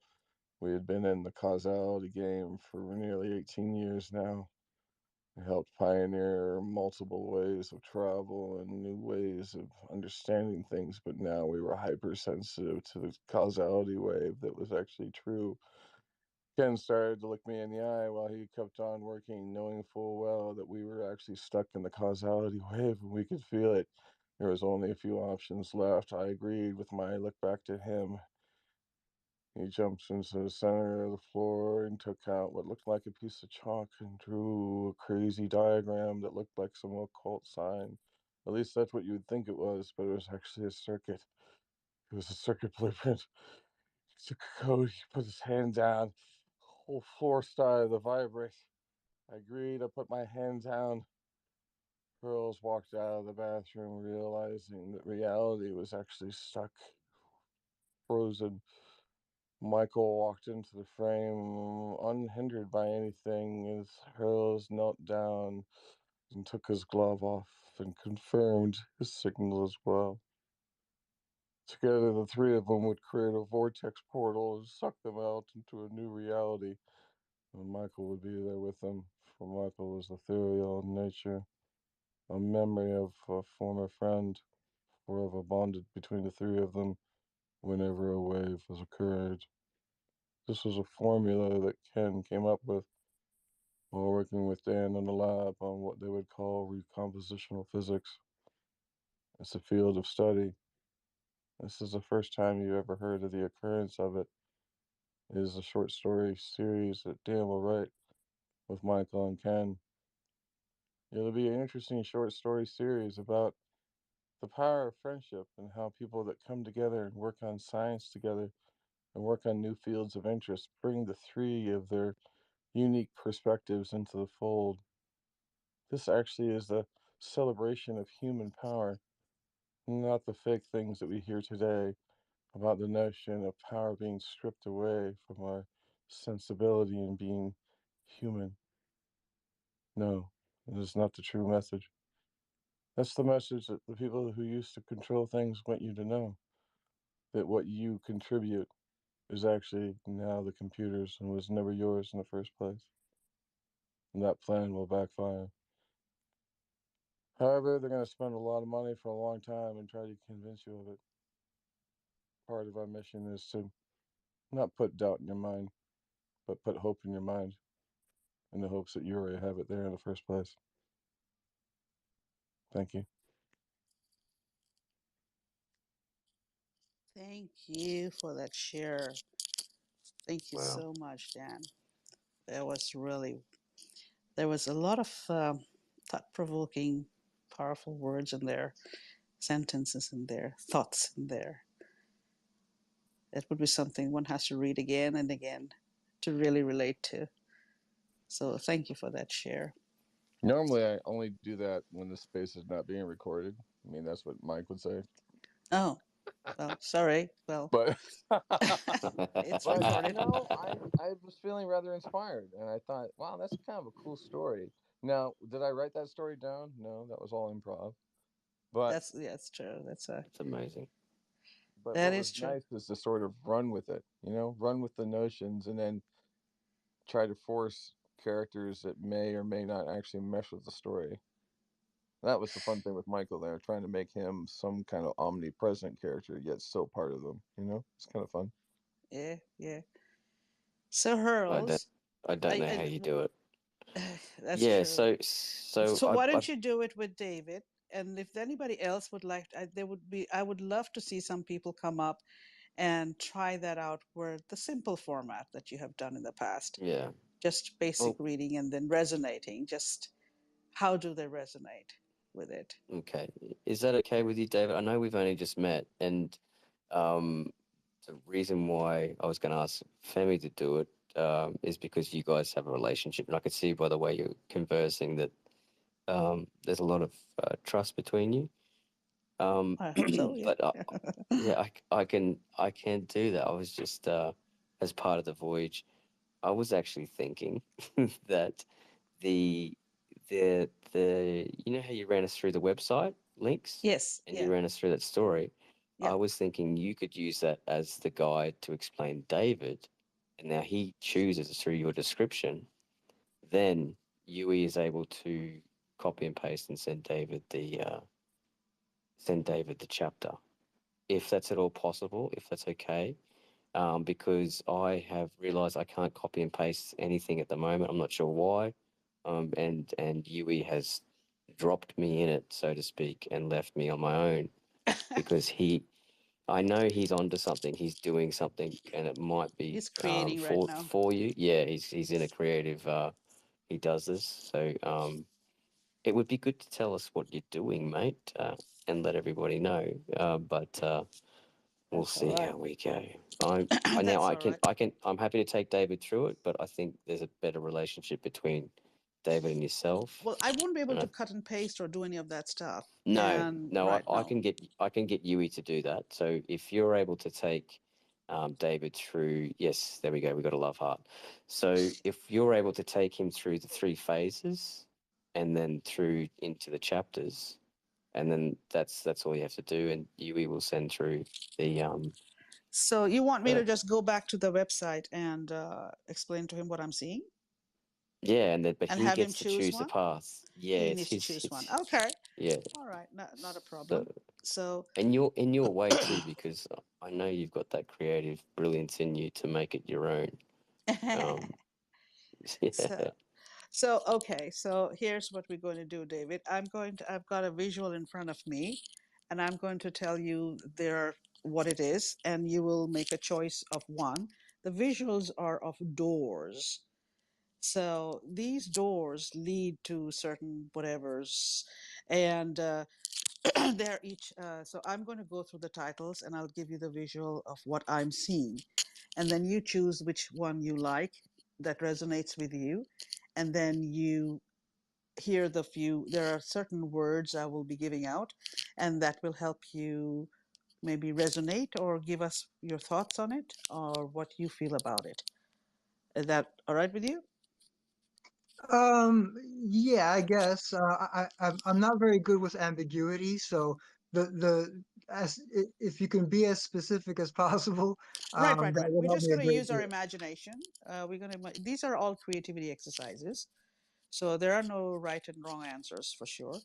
It's just purely whatever comes to your mind is what you're taking care of. So I am seeing right now is a picture of a nice little Gothic-looking ancient uh, building with doors of different kinds and carvings on them, and they're ancient times from the old Renaissance, prior to the Renaissance period or something like that, and it says, "Which door do you choose?" This is from the realm of X, and so the first choice is called transforming conflict on X, and it's a beautiful hallway but with libraries on those sides, and there are globes on tables, and you can see it's a place of study and of an intellectual conversation maybe or something. And there are various labels to it, and I will tell the labels after you have made the choices of which one you want, which door you want to go into. So this door is called transforming conflict on X. I'm moving to the next door, and it is a beautiful room with this warmth. There's a fireplace. There's a lovely wooden bench from the old times, but it's carvings on the sides, candles on it, and the tapestries on the wall. And I can see some light coming through the window, and carved pillars and carpet at the floor. And yet there's this nice cold black and white mosaic stone flooring also.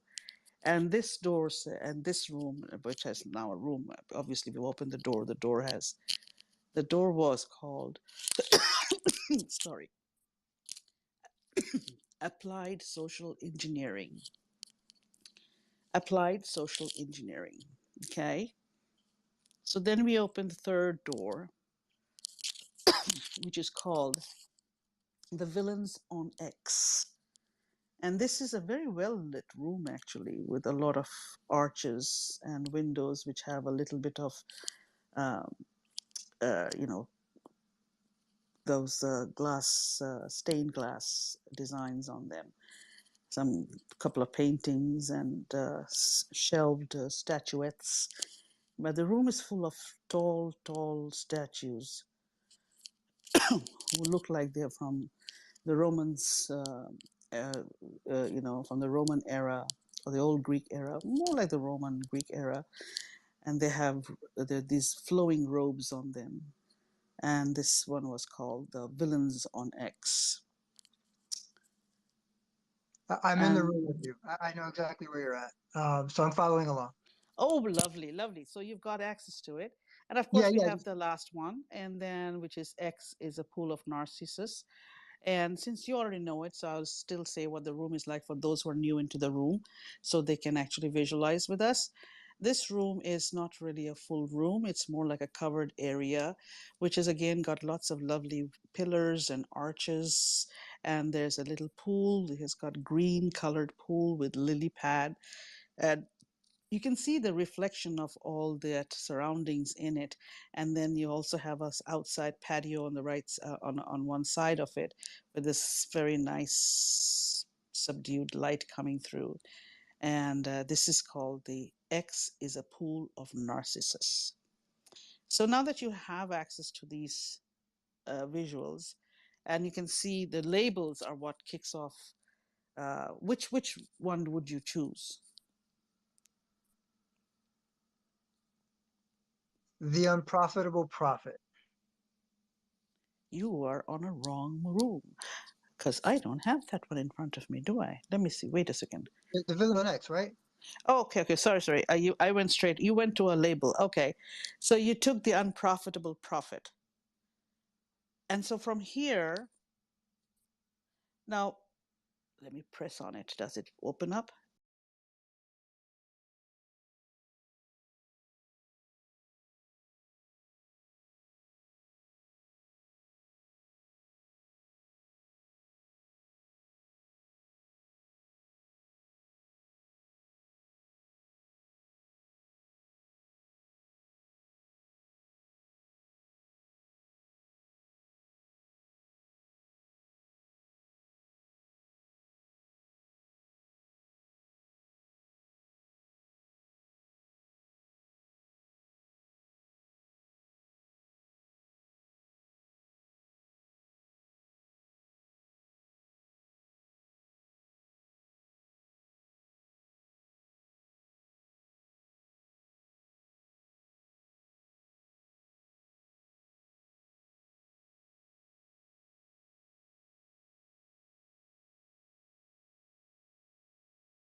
Khan. Interesting. Conquerors. All right. The great person theory says that every now and then a great person comes along and single handedly changes the world. Maybe you're that great person. Maybe not. It's a hopeful theory. Maybe I can change the world. If I read through enough biographies, maybe I too can change the world. An internal locus of control, the nerds call it. The other theory about history is the exact opposite of the great person theory. God, what is that now? The other theory about history is called the trends and forces theory of history. It states that people are merely pawns in history, subject to the evolution of the species. Right, so we're not in control. Got it. In simpler terms, the trend and forces theory of history states that if it wasn't Elon Musk, it would have been Delon Musk. If Steve Jobs never came back from India, another person would have taken his place at the head of Babel. Sounds great. Sounds something out of Grand Theft Auto.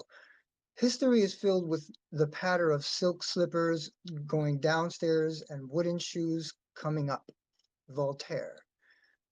Terence McKenna thought he could predict the future by applying the King-Wen sequence in his software, Time Wave Zero.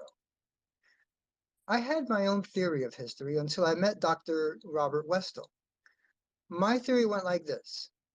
We came from light into being, and now we're traveling back up the Kabbalah tree of life.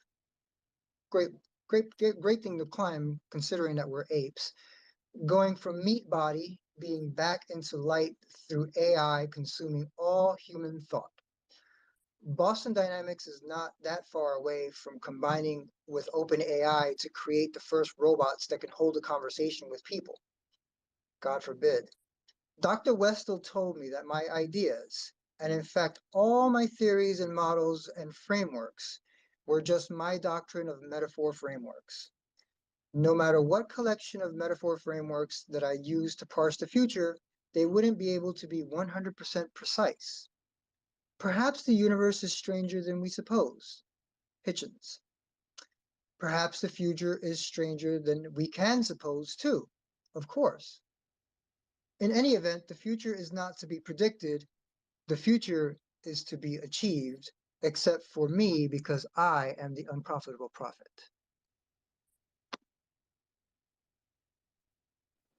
Wow. Well, it's funny hearing that because when I read that, I got different things out of it. But hearing you read it, David, I'm sorry, I'm butting in, Fahmi. Have you got anything to say? I No, got no, no, different. no, no, no, no. It's just interesting. I didn't even read this one before, so for me it was the first time. Yeah, yeah. Yeah, I'm familiar with this archetype. That's why it's my thing. But go ahead. I'm sorry. Complete your thoughts, Earl. What were you saying? Yeah, David, you were saying you're familiar with this archetype. Can you elaborate on that first? Sorry, because this is his moment. Well, if we're talking about X in this particular space, we're talking about those who predict that they will be successful in the future when in fact they won't be. There's a Right. lot of those guys. Oh, yeah.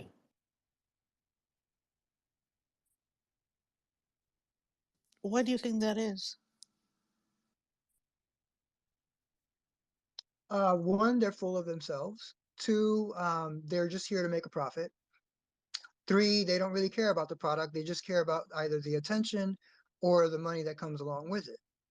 So there's a very distinct, not only a lack of effort, but these guys are basically charlatans, and those are the ones that I'm familiar with growing up in the streets of Brooklyn. We spot them left and right. Those who promise you a bridge for nothing, when in fact there is no bridge.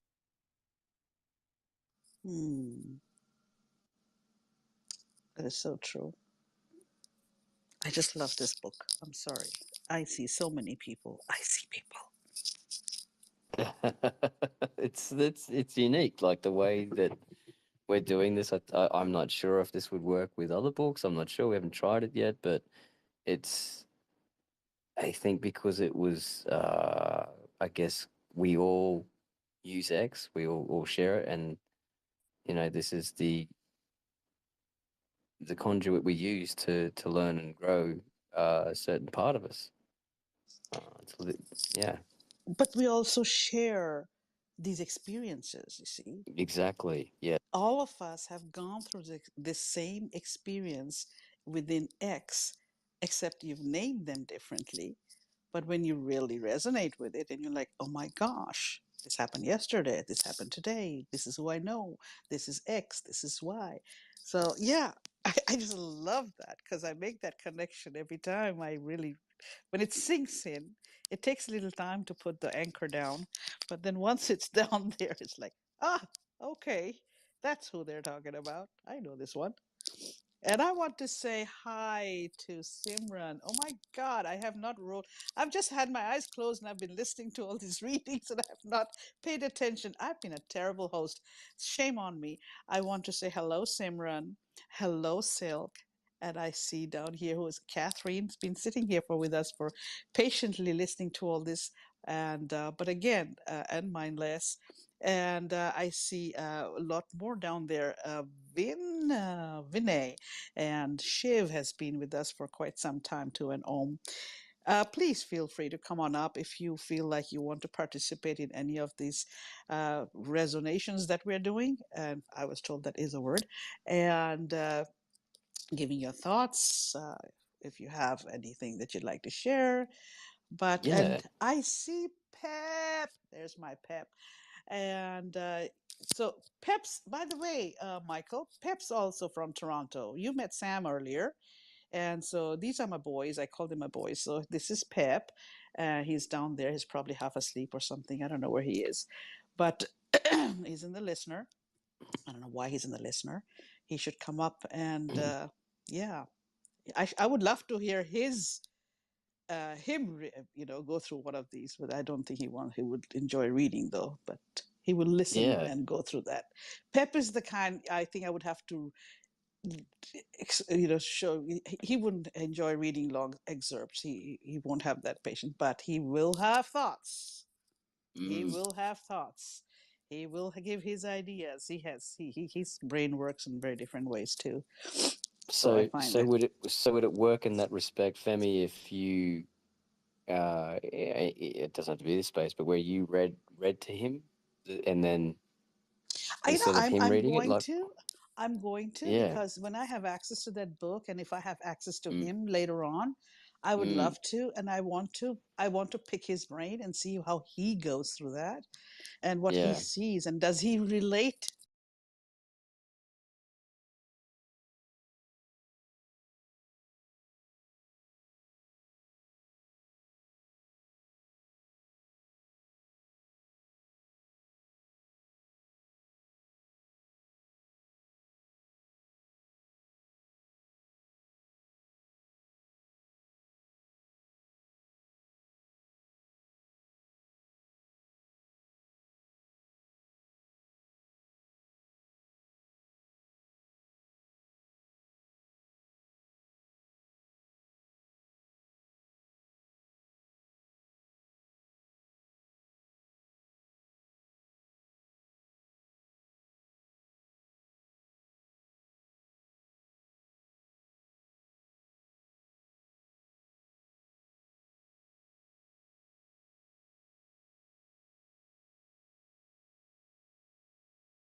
To engage with those chat bubbles. So maybe we should go through and look at them while we're it's waiting for true. things to happen.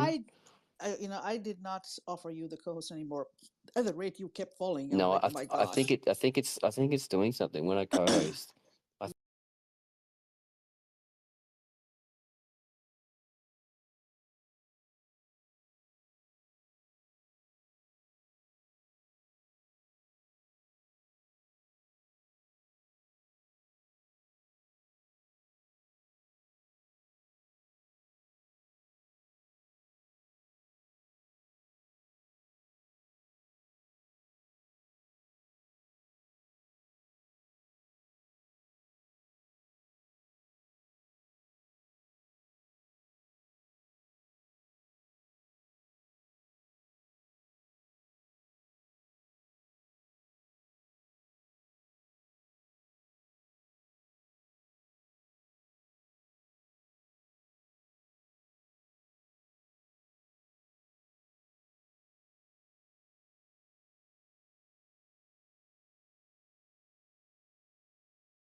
I think that's a fantastic book.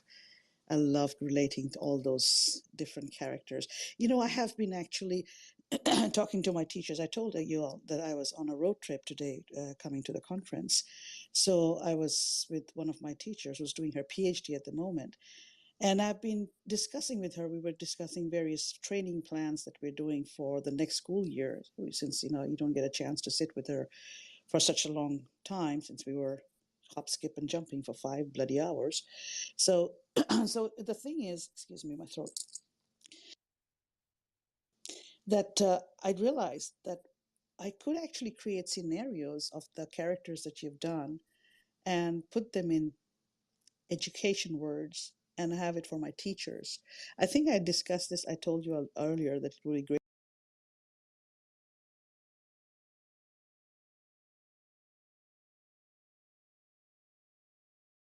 to have the ones who get along with their team members, the one who are not getting along with their team members. So I want to try and do that.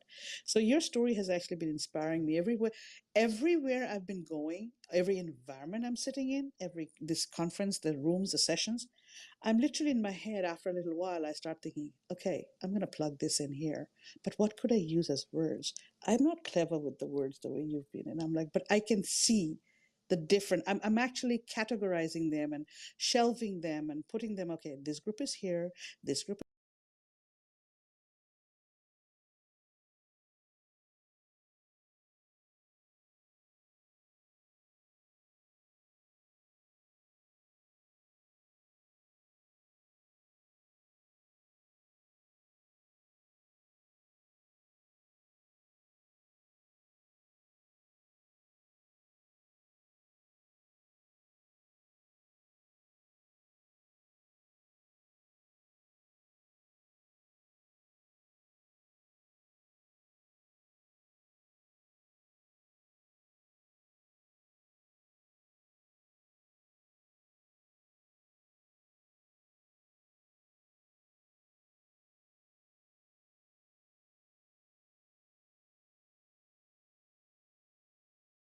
oh, there you go.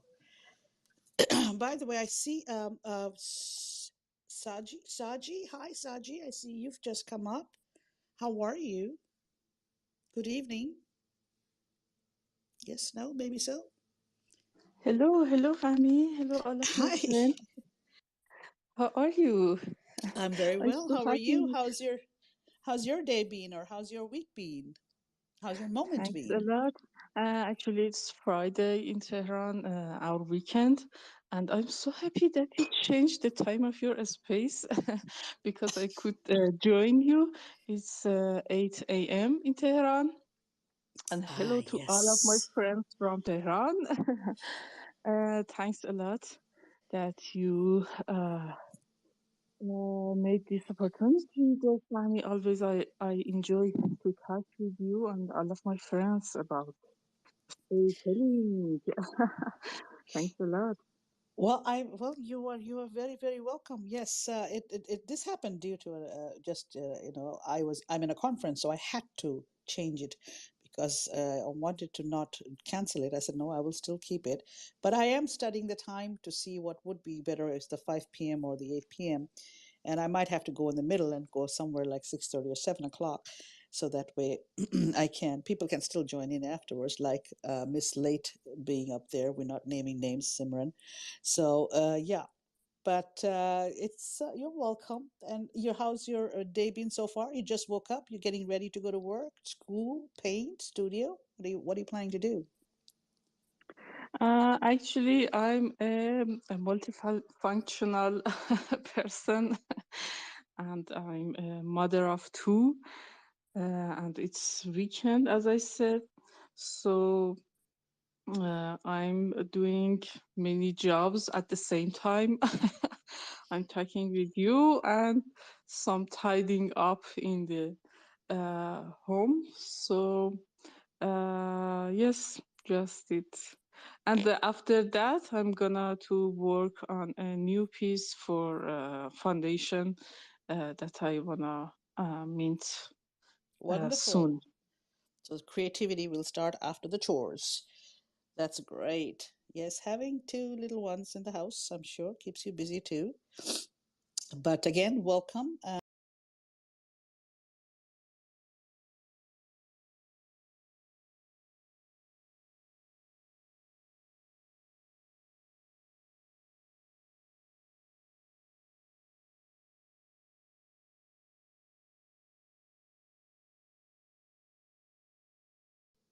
Unless you're landing on your He's down tush. under. He's down under. He sure is. He sure is down under. Hey, Simran, how you doing? Good morning. Good morning. I feel like a lab rat that's been running between doors. Do you I feel woke like up. the lab rat who never went to sleep? Yeah, also. That has been I'm going like, on and on. I'm You like, I left, and it's slept. the same thing happening still. I'm like, there were doors. These people were pushing me through doors, and then I wake up, and then there are doors again. What is this? You should just call your space doors, like the music band doors. Yeah, I'm telling you, we did I'm go telling through you. lots of doors, but there's a lot of thought-provoking conversation that took place. Yeah, There was but a lot of what I feel better now because I was not looking at my phone, so I don't know who was saying that. Was it hers or was what? it that So, he's a human scientist? Who was saying that? I don't know. now Human you got me. scientist? Is that what you said? Who said human Yeah. scientist? I can't remember. I think her. Well, hers was in your space when he was No, doing the this one who is was talking. now in your space now, like 10 minutes ago. I don't know. Well, Okay, maybe. David was talking and Oh, was it reading. David? I think it must be David. Yeah, he was doing it, and Hurls gave his. He barely gave his opinion. Then he got into a tiff with Michael. He's been getting into that little thing, and then Michael spoke, and then Hurls fell. That's the end of the Okay. story. Yes. No, so So I was that's all like, that happened. okay, so this is justified because maybe I think Michael knows a lot. And then I'm like, I don't feel that much of a lab rat now. I'm like, okay, fine, yeah. And I'm not late, Fami. I'm on time. I I know just you're not late. fed my 70 children and come. Oh, My okay, I fish, see. my fish, my Well, fishes. we've. Oh, you have. Okay, yeah. No, we've been here since 9 to 10, 10 to 11, so 2 hours now. Oh, really, it Yeah, feels and like I've been here I, longer. yeah, because I'm like, oh my God.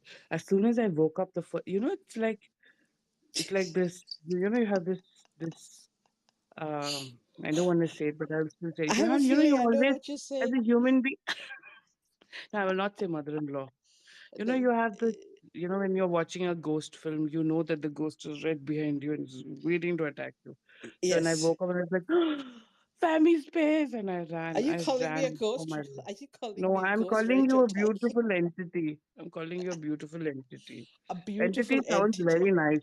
Okay. When you call people entities, it sounds very nice. They're like, oh, such a fancy word. And when you call them a ghost, they're like, what? Yeah. So entities. Exactly. I mean, Fabby the but entity. I don't know Fahmi is why the Pep is sitting downstairs. I wish he would come up because he went to see something, and I'm curious to hear his experience where he went to visit. And I don't know why is he down there unless his phone isn't working or he's already gone to bed and he's doing one of those block news thing. I've gone to bed and I'm just listening to y'all as I go off to sleep. And I don't want to wake up the rest of the family. So it could be that it is late night. So, but it would be nice if you did come up, Pep. Pepperoncino, as a lot of you know him, the guy with the famous cafe and his cafe cruise, and Mel, Hand, and who else is here? And I see Silk is down there also. You feel free to come on up, press that button if anybody wants to come up, if anybody wants to have a conversation. Feel free to tweet the space or sometimes what happens when I say this again and again, then Dan goes, he gets his little spaz attacks, and all of a sudden he will start having a little monologue with profanities and whatnots, and then yeah, we won't be able to stop him. But I love Dan's voice, so it's okay. How you doing, Dan? You hanging in there? You got your mouth full of Pringles? Yeah, I've been processing thought here on a parallel. This is one of the other things that happens from monologuing Yeah. is that it unlocks meaning, especially if you do a real powerful monologue that I think I probably did by accident, although That it's a was good feeling powerful. now, but at the same time, it's kind of like you're like, oh shit, damn, that was really good. So then I share stuff a lot with Michael. So Michael's kind of like my first journal on X. Oh, I DM stuff to him, you've been and tattooing on he him. helps me process. Mm. And what's funny is like it takes a while to find someone to do that with. In fact, You know, this is really funny, but I'm kind of fucked up when it comes to gender. Like when it comes to girls, like I can't. It's like I don't know something my mom did or something, but like when it comes to yeah, I've seen that. You've been you keep doing that quite a bit. I'm not going to say anything else now. I'm going to keep yeah, but quiet. it's sort of like growing up. There was a strong worship of Virgin Mary in the house, and it was just a really big. Okay. It was just like I mean, obviously we were Catholic and everything, but what I'm trying to say is that No, I understand. there's like Seriously. a strong feminine morality. Like the whole reason the whole family exists is because of the woman.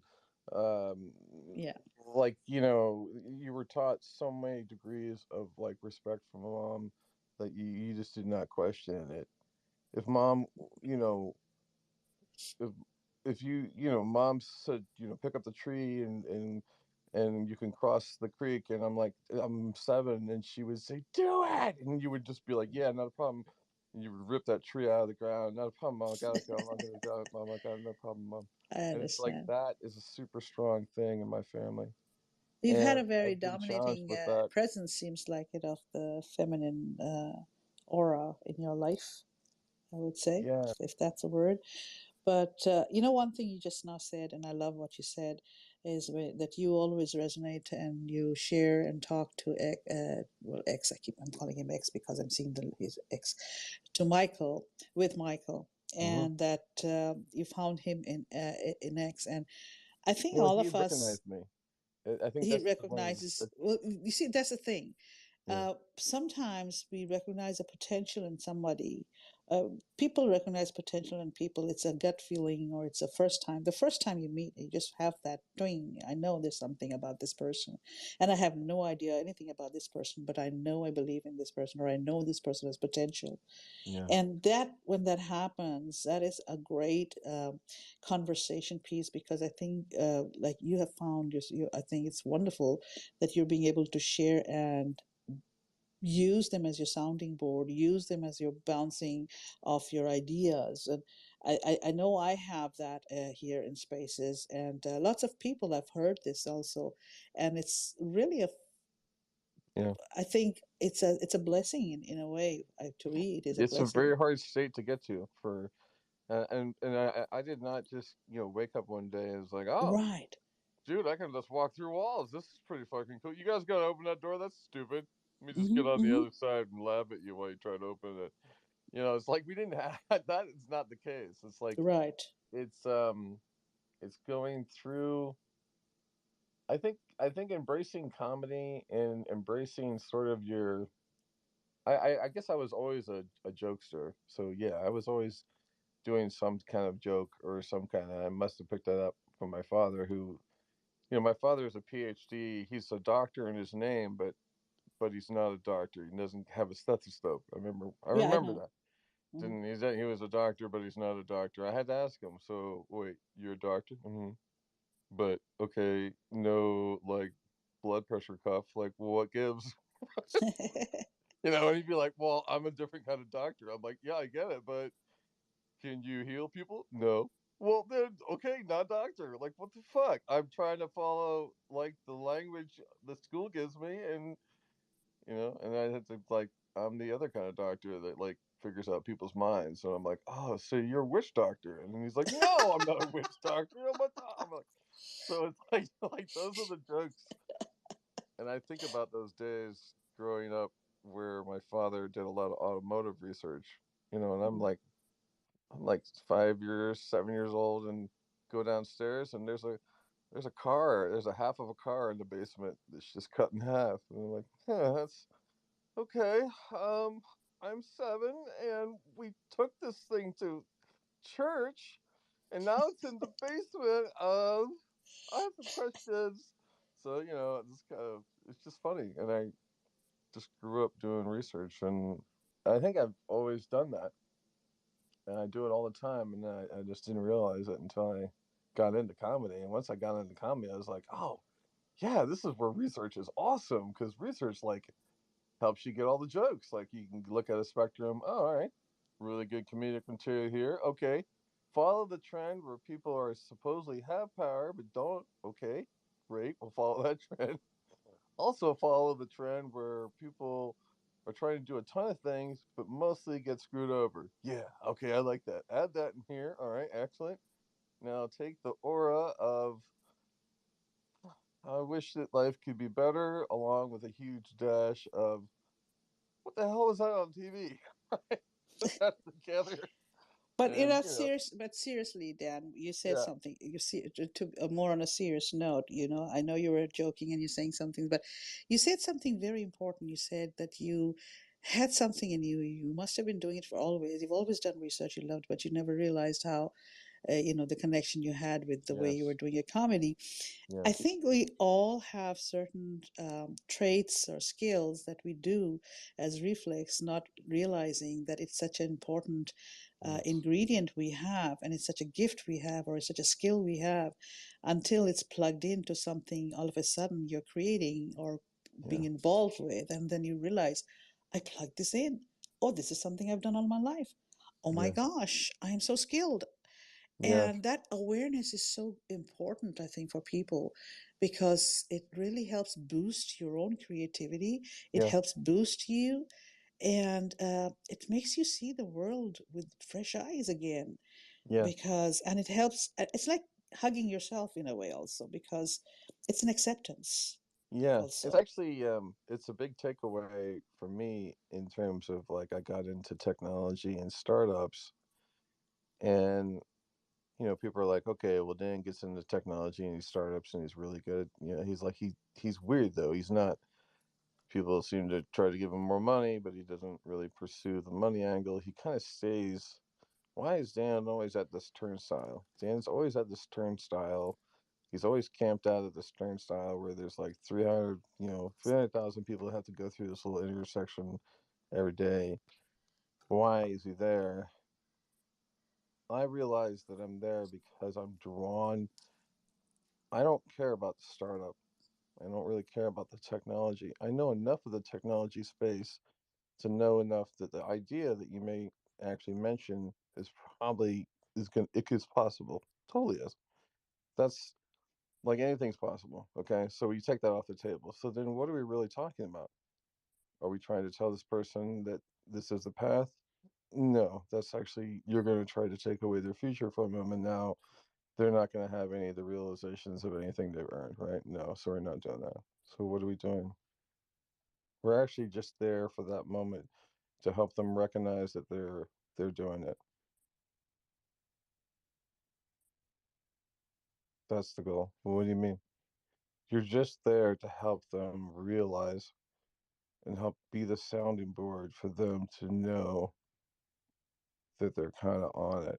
Now, you might have to do some course correction, Dan. You've done that numerous times, of course. What kind of course correction? Okay, classic problem.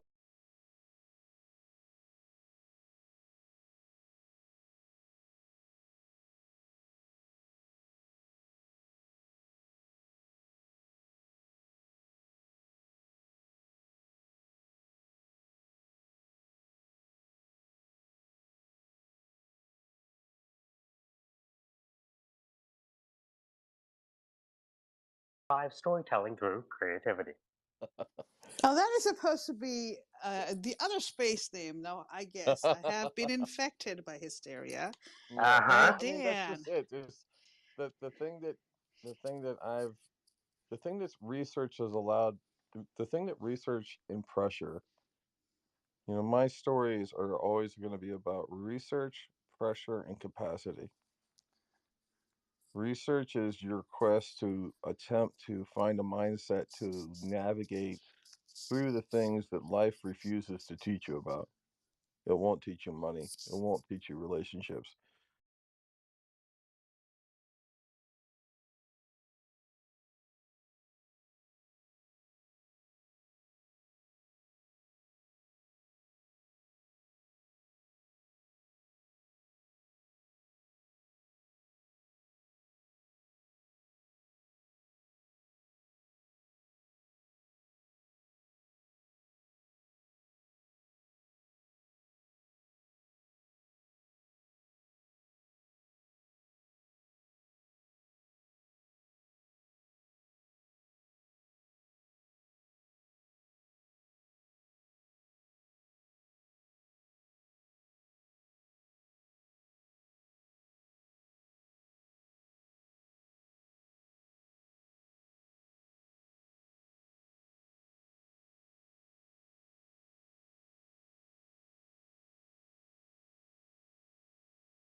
you were standing there looking like an idiot.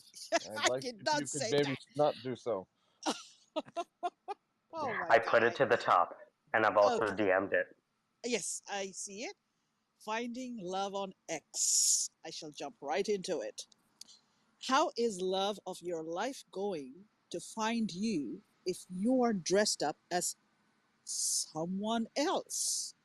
Bravo! Bravo!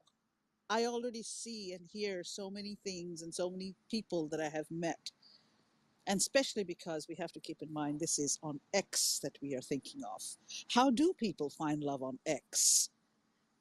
I'm wondering, why do people look for love on X behind PFPs of monkeys and shiny things? But that's okay. What is it that attracts them? I'm curious. But let's see here. Aristophanes knew the answer 2,000 years ago, but who cares what a comedian has to say, right? Everyone from Shakespeare to Charleston White has attempted to define love, but Aristophanes nailed it. I should know. I'm divorced. So am I. Hmm. A bunch of the Greek nerds used to get together back in the day and debate topics like an old school Twitter space or Clubhouse or TikTok live. Seriously. Seriously? People like Socrates, Plato, Aristotle, they used to get together and chill and see which one of them was smartest. I wonder if they drank beer along with it. As in most cases, the comedian of the bunch usually got the better of the debates. I always take the comedian as the one who's actually got a lot more to hide than the rest of the world, but that's okay. Aristophanes was the one comedian at these drunk parties, and this is how he described love. Love is when two people who were originally one but are now two reunite. I don't know why I'm thinking of sperm and eggs, but okay. If you would find love or friendship on X, it's of vital importance to display radical authenticity. Now, that is a rarity in X, I will tell you that. Does it exist? It does, but it is still rare, in my opinion. The same thing that gets you kicked out of the wrong spaces will get you invited to the right spaces. But you know what I say? There are no such things as coincidences. There's no coincidence in life. Everything has a reason to happen. The key is this: how can your love find you if you're dressed up as someone else? Exactly. If you don't take that mask off, if you don't show your true self, then have you really found true love? Or is it just infatuation? So be yourself. The right people will see the torch that you are carrying. And it's that shared torch bearing that is the beginning of your career as a social engineer. And I love that part because there have been people who have been authentic and who have been um, powerful enough, daring enough, vulnerable enough to show their true selves openly in these spaces amongst these PFPs, daring you to come take your step forward by taking that step forward. That's the way I see it. So I love this. I was really curious where it was going to lead, but it makes so much sense to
And we are coming pretty late. It's about 11:35 at night right now, and I'm sorry if you can hear a lot of noise behind me, though I was told that you can't really. I'm glad if you cannot. But we've been here since 9 p.m. Creative Spaces, no, Creatives Talk. See, I forgot what I was doing, my own space's name. And I saw that somebody had come up. And I would, let's see, I have Royce and I have Om. How are you guys? Royce, why don't you go ahead, take the mic, tell us about yourself. How's your day going? Hello, good morning. Oh, Good excuse me. morning. Good Here morning. in my country, it is morning, and I am so sorry for